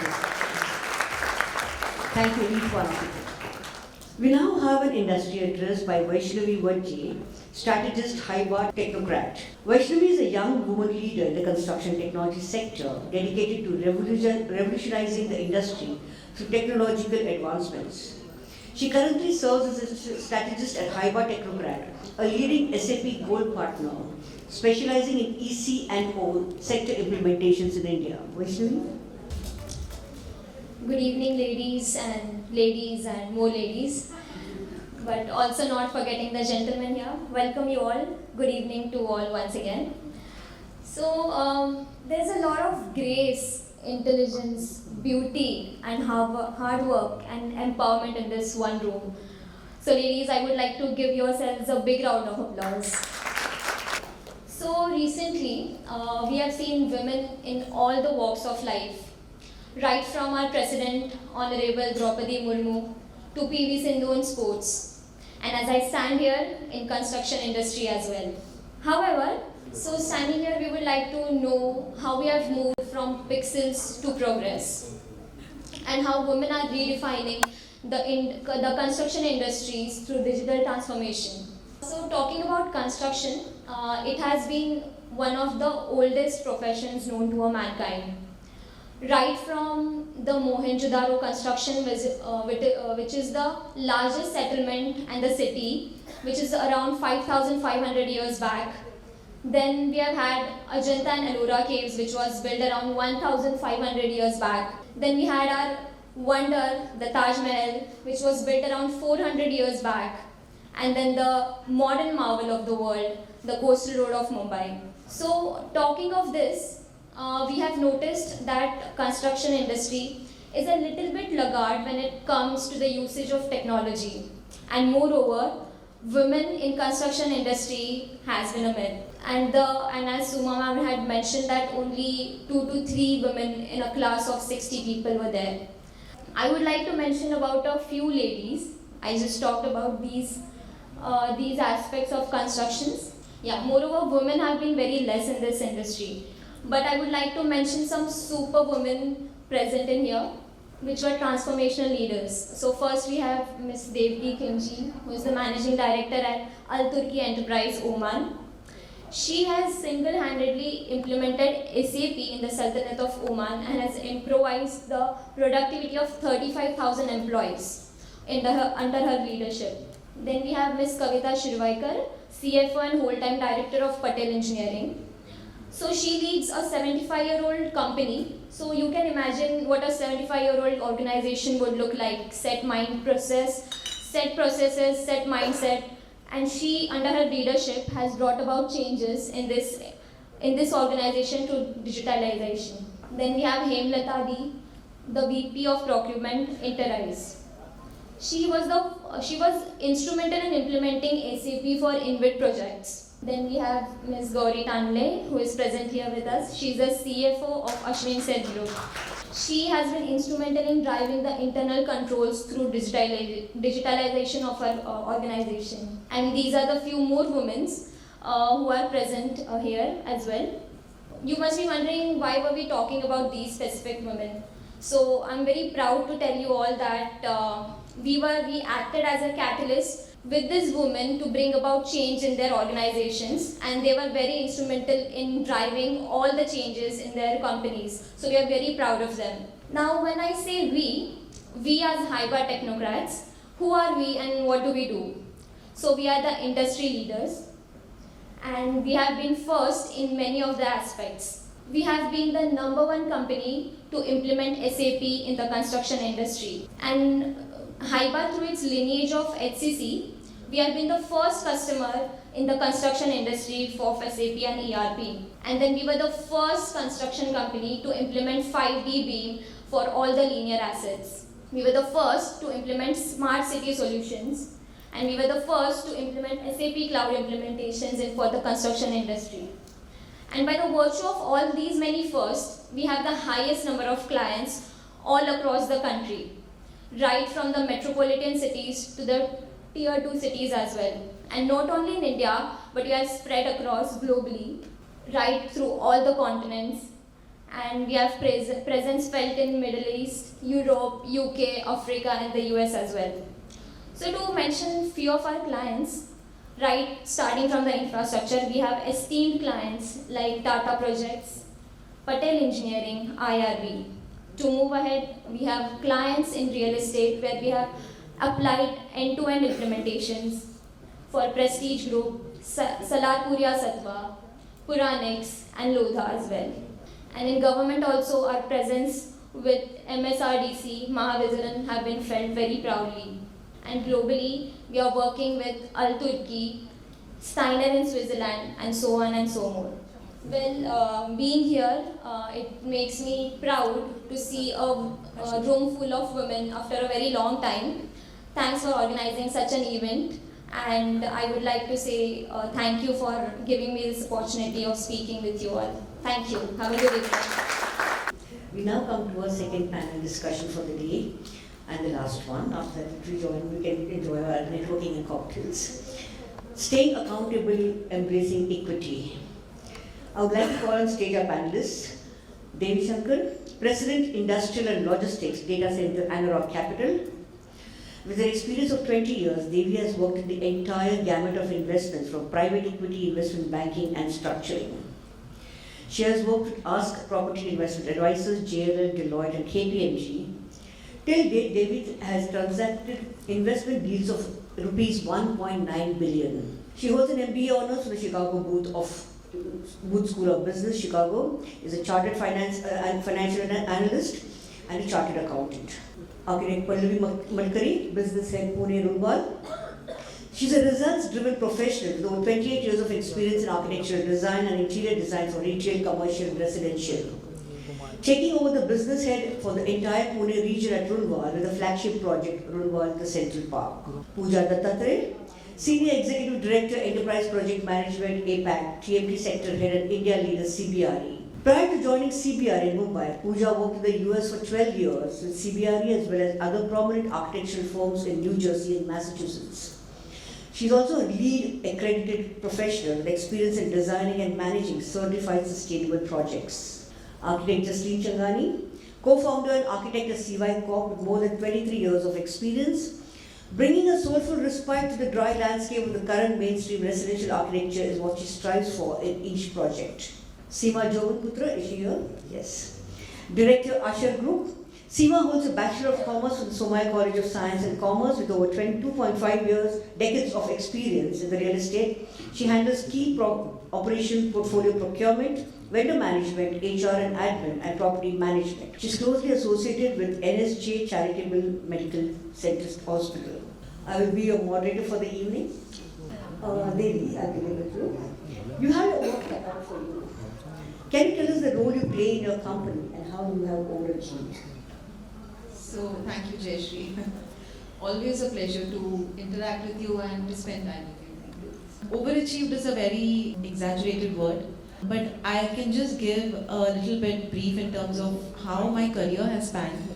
And one thing I can say, Jayashree, is that at least as a person, I'm a kind of person who does not believe in status quo. I've always tried to do something different.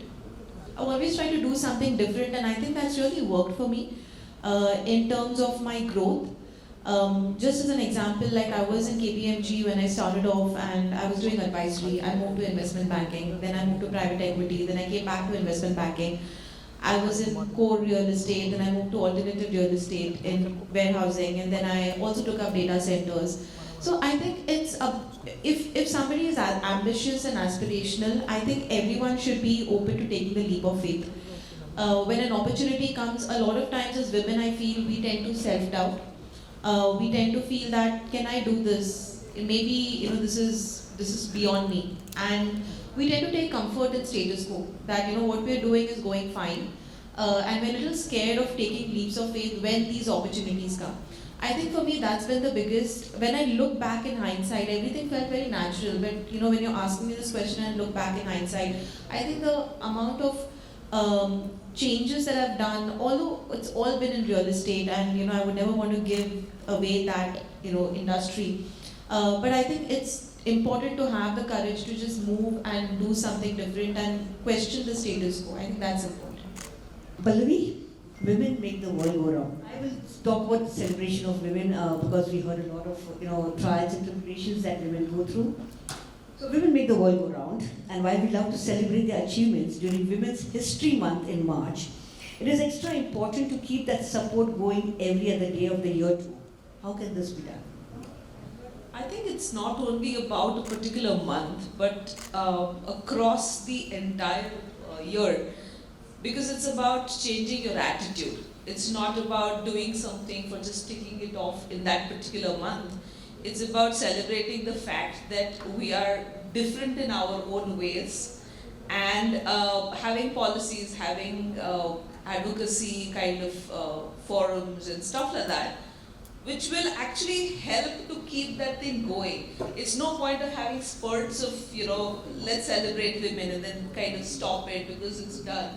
It doesn't have to be that way. Thank you. Pooja, do you think that as women, we are held back by our own unspoken expectations of what it means to be a woman? I think a lot of times we do this to ourselves in a way, and it stems from a very early age. When we are kids, we are told to dress a certain way, what is the appropriate behavior, all of that. So I think a lot of it starts from the early age, and then later on we get pressured into in social settings that we should not speak up, we should not so it kind of goes when you're going out in the world, it starts to stem like that, and then we judge our own selves, we doubt our own beliefs, and therefore we do not end up doing what we really aspire to do. We are not authentic. So I feel like these are the things that hold us back. We do need to challenge ourselves. We do need to make sure that we do what we feel is good for us. And I'll give you an example. I actually, as you mentioned, I moved back after 12 years. It was a new market for me. It was Indian construction, very different from US construction. Of course, my company took the leap of faith in me, and I moved in my current job to India. I had 2 young kids, 2 years and 6-year-old.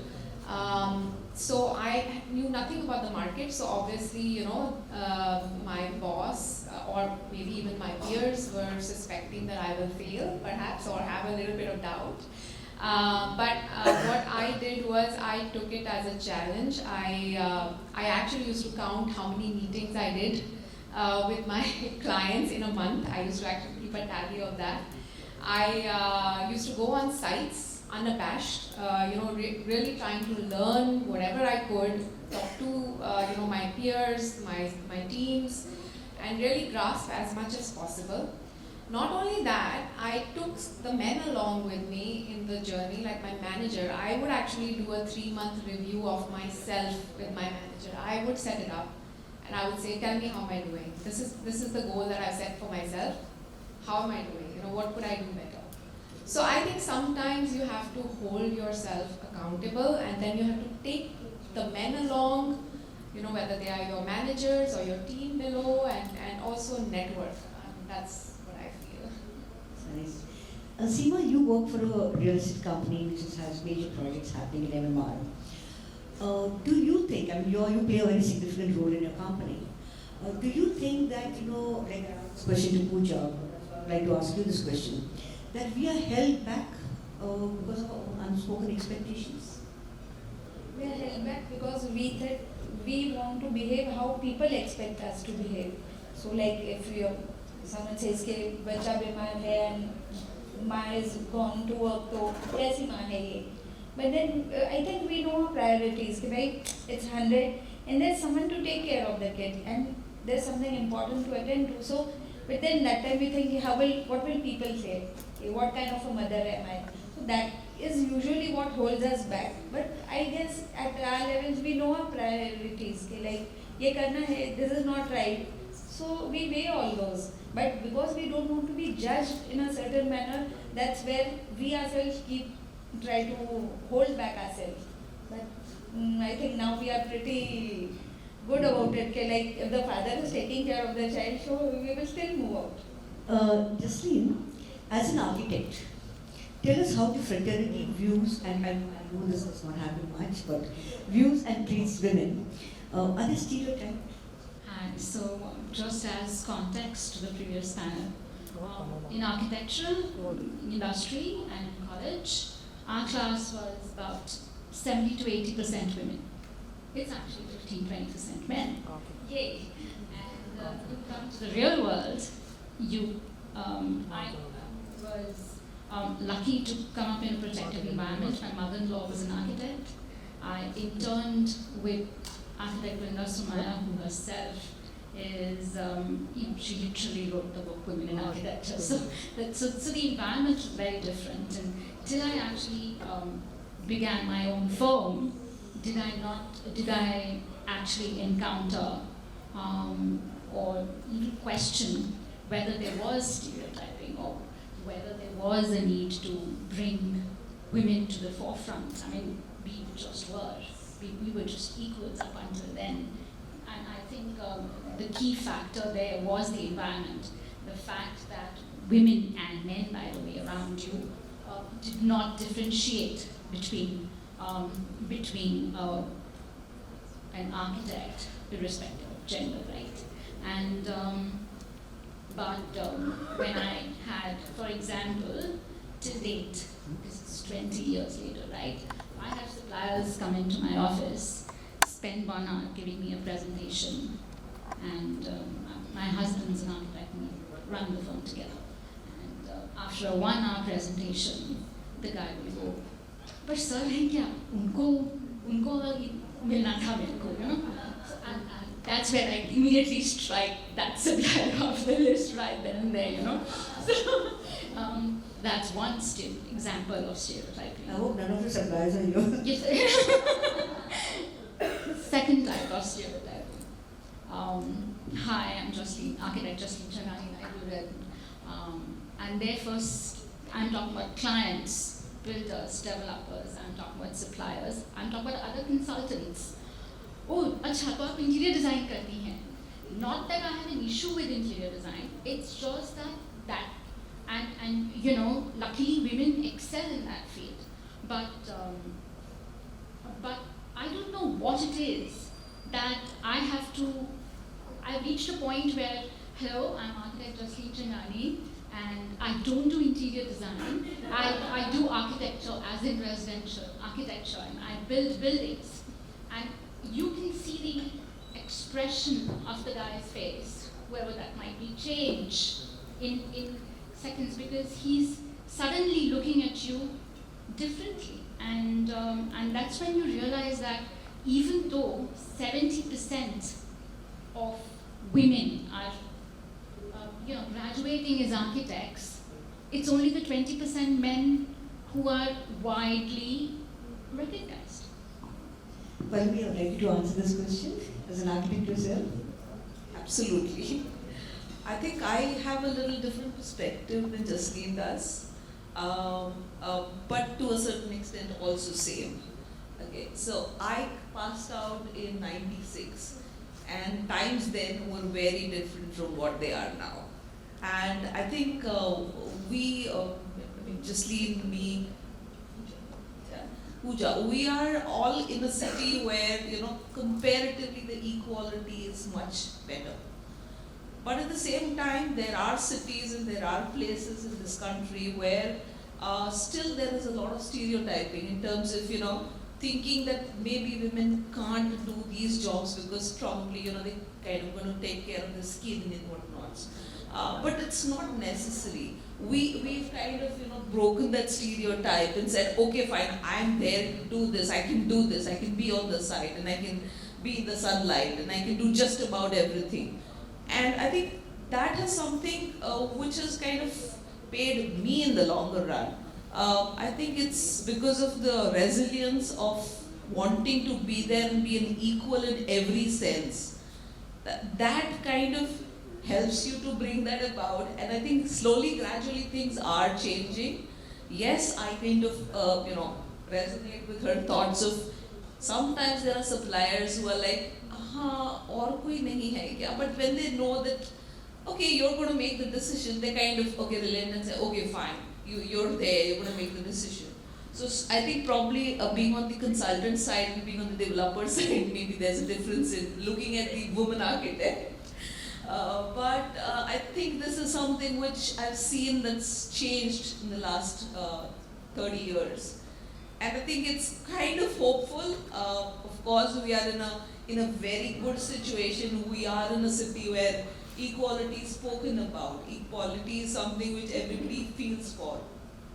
But there are people out there are women out there in other cities who kind of need to kind of be there and say, I need to be treated as an equal. I don't care. I have the same kind of professional experience, I have the same exposure. Therefore, you have to treat me equal. I think that kind of comes through for me. Thank you. Devi, from employers and workers to advocates and inventors, women have made the workplace more vibrant, innovative, and just. Can we better this? We definitely can. Anything that we do, I'm sure we can do better. Taking from the stereotypes question, I do agree that we are in an industry where the stereotypes exist. I myself had a couple of instances where we were told that in the next meeting they didn't want women to come for the meeting. I've had a similar instance like Hina mentioned in the previous one, where I had a junior male colleague of mine for a meeting and the client refused to look at me and he kept looking at my colleague, and he even refused to take my visiting card. So we are still living in that environment. We are just lucky that we are working in organizations which are a little bit more sophisticated and knowledgeable about the benefits of diversity. But I feel that overall the industry can definitely make it better by just appreciating that diversity is not a good word. It's much more than that. It's proven that, diversity brings in profits. So I think if people acknowledge that, and for me, I've been very lucky because even though I've been in this industry which is very male dominated, all my bosses, barring one or two, all my bosses have been fantastic mentors for me. They have actually pulled me up and pushed me when I've needed that push. So I've been fortunate, but in my organizations, but when I step out and I've met clients, I've had both kinds of clients. So I feel definitely as an industry we can do better. If we just start looking at people just from the lens of their capabilities and what they bring to the table. Like every time as a woman, I need to speak and I need to prove myself for a person to accept me. Whereas for a man, when a man walks into a room, he's just accepted. He's okay, this is the person who's coming and maybe he's good at his job. But for a woman, I need to speak and I need to express my knowledge and I need to speak articulately, I need to dress well. There are a lot of aspects that go into proving yourself, that you can do it too. So I think, there are a lot of things that can be better. It starts from eliminating bias, which exists, and while I'm very happy that, companies, even developers, we had representatives from developers in the previous panel, and I can see that change because a lot of developers are getting institutional, they want to get professional, they want to get more women, and we need more women, not just in female-led jobs, but in even male-led jobs like, actual construction or engineering. I think that's where the bias has to change, and not just imagining women to be in a female job and saying that, okay, fine, HR, yeah, it's fine, a woman is fine. But a woman in a construction site is also fine, or a woman as a project manager is also fine. So I think that bias needs to change, and that's where I think we can be better. Seema, I would like to answer this question. Whether, can we make a workplace more vibrant or more innovative and more just? We can definitely make our environment better. Like, we should give more opportunity to women to grow. It's usually a bias that woman itna hi kar sakti hai. This is where her limit is. But where given an opportunity, women have proven themselves. Like, we can do everything. You don't need to stop us. If we want, we can do anything. Yes, but if we don't want, it's a different thing. But we can keep on growing, keep on extending support to each other and be empathetic where required. So like women usually they need some understanding when they are going through certain phases. So that's where you give them that space that is needed and then they come back with a bang. I think that's how we all work. Justine, as a new age woman in pursuing your dreams, we find excitement. In striking a balance, we find satisfaction. And relishing the simplest things, we find joy. How about you? I think as an architect, it really pretty much takes over your life. But in hindsight, eventually I realized that it was not as holistic a profession as I would have liked it to be. And so what I wanted to do was try and change the narrative of what my work or what an architectural design is perceived as within the context of Mumbai. So I've recently gotten into trying to bridge the gap between art and architecture, which traditionally didn't exist. I mean, if you go back in history, art and architecture were pretty much the same thing. Most artists were almost architects, and most architects were almost artists. And that's very close to my heart, and that's what I'm sort of heading towards now, launching an art gallery, trying to get developers to connect to art, recognize that architectural design is not only about numbers and maximizing profits, but you're really changing how people live their lives and the experiences they have in these built environments, and that's what I'm focusing on at the moment. Interesting. Well, there is a lot of stereotypes and misconceptions in society that gives rise to misogyny. What is your take in today's times?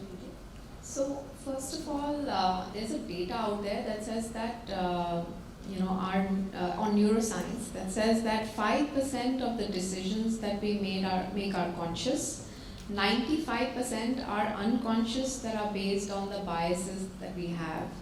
So a lot of that stems from the way and the environment in which you grew up. So therefore we have to make sure that we go on that self-realization path. What is it that we want? What are our goals? Write them down. A lot of times women, we focus on our blind spots. We focus on our negatives. We don't focus on our positives. I think we need to leave those misconceptions. We need to start looking at what are our strengths. So women typically have a very high EQ. We are also very risk averse. I mean, if you all know about the New Zealand Prime Minister, she was actually really appreciated for her stance during COVID when she was the first one to actually block the borders of her country. She also showed a lot of empathy during the terrorist attack that happened. So, we need to look at those examples, get inspired, and really chart our own path. Seema, you're working with a company that executes complex projects. Having come from a diverse background, how did you quickly learn on the job? The first thing that I see is women have an innate hunger for knowledge. So they always want to experiment, they always want to learn new. If you think of something as simple as while you're working in the kitchen, you always want to do कि आज ये recipe थोड़ा twist करके देखते हैं. How does it work? So we have that hunger for knowledge most of the times. So when I started, luckily I had a very good boss who taught me well. He gave me time to learn. He let me make my mistakes and he let me grow out of that. What are doctoral recipes? No. So, and then I had a very good team support, like the engineers who were with us, and they taught me small things which, like I'm a commerce graduate and going on site was like very new to me. So they taught small things, how the logic works. Like I wouldn't understand the theory of it. So they used to teach me everything logically. कि ये ऐसे होता है, so that's how things happen. So I think I had good mentors, good teammates who taught me well, and that's how I learned. How about you, Pallavi? I mean, you also execute complex projects. How is it, being on construction? Only not as an architect, but also being, in construction execution part. So I think basically in terms of the on the developer side, I've largely worked on the developer side, though I've worked with an architect, been with an NGO, etc., etc. But my larger role has been on the developer side. I think in terms of execution of projects, it's all about seeing it in your mind, and I think being an architect kind of helps me to do that better. So in a way, when you go to a site and you're kind of executing things, I think if there is clarity of thought, it's irrespective of gender. If the clarity of thought exists, I think it is good to kind of go there and put it down. The good part that happens of being a woman is when you are kind of explaining something, people actually listen to you. So especially if you go to a site and there are a lot of these laborers, okay? The fact that you are a woman, they pay more attention, and that's what I've seen, and I'm sure you ladies must have seen that too. Somehow it's basically dekhi ye galti karti hai kya, and that's why probably they're giving that attention. But I think it's also the whole mansplaining thing kind of also happens.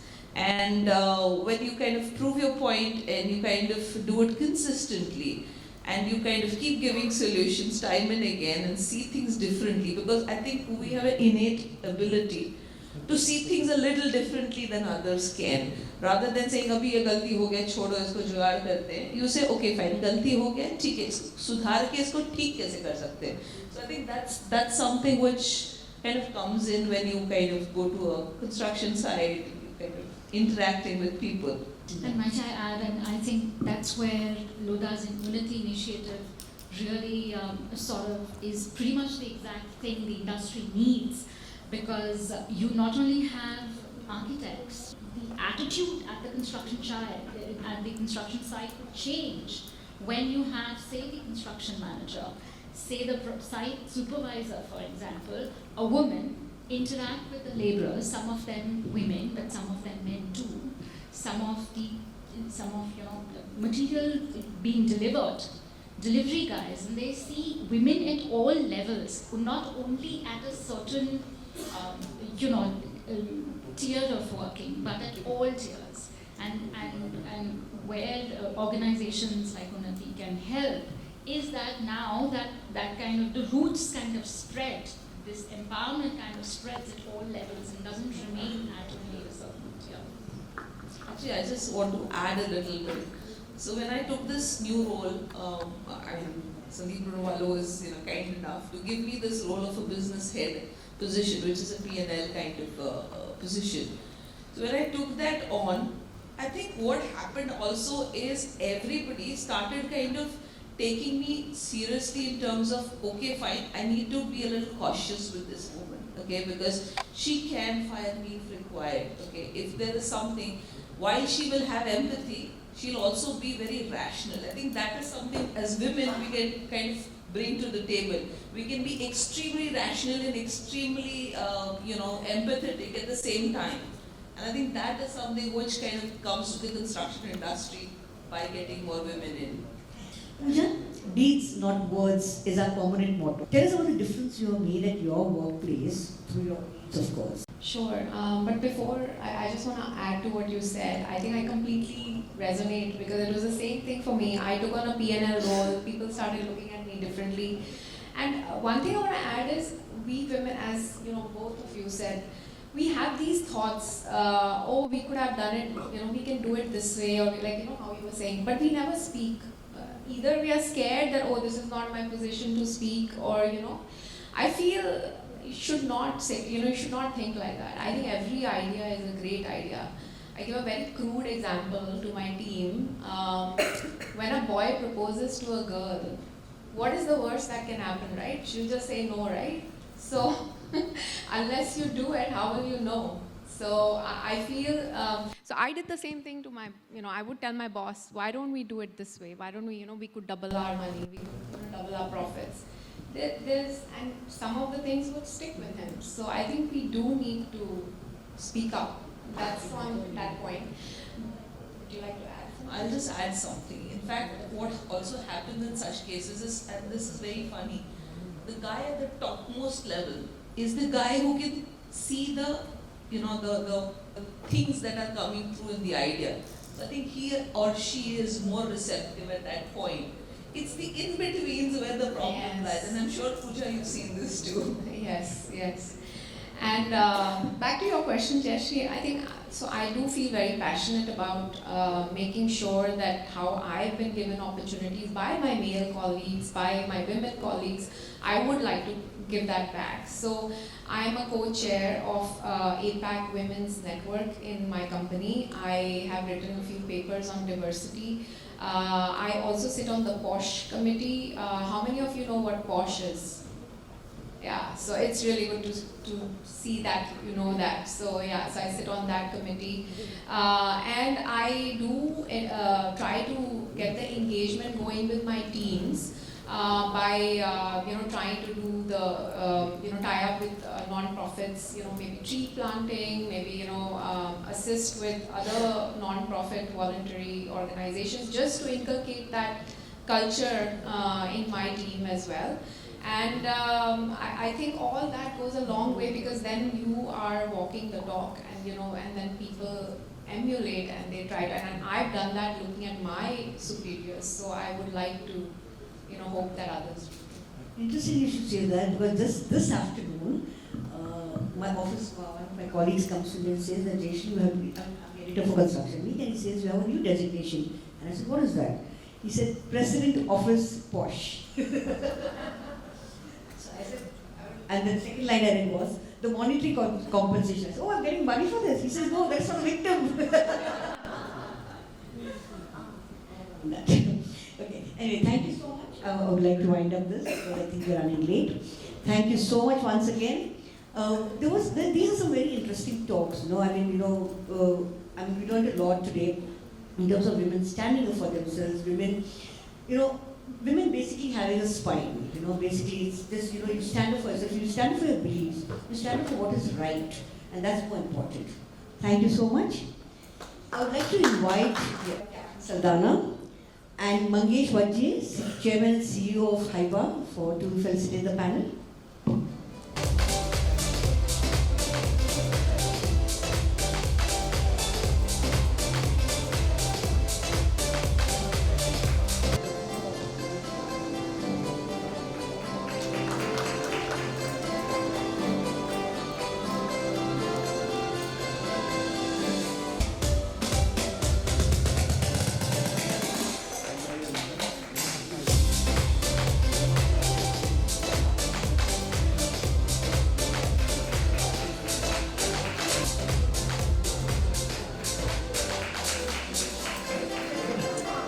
Okay.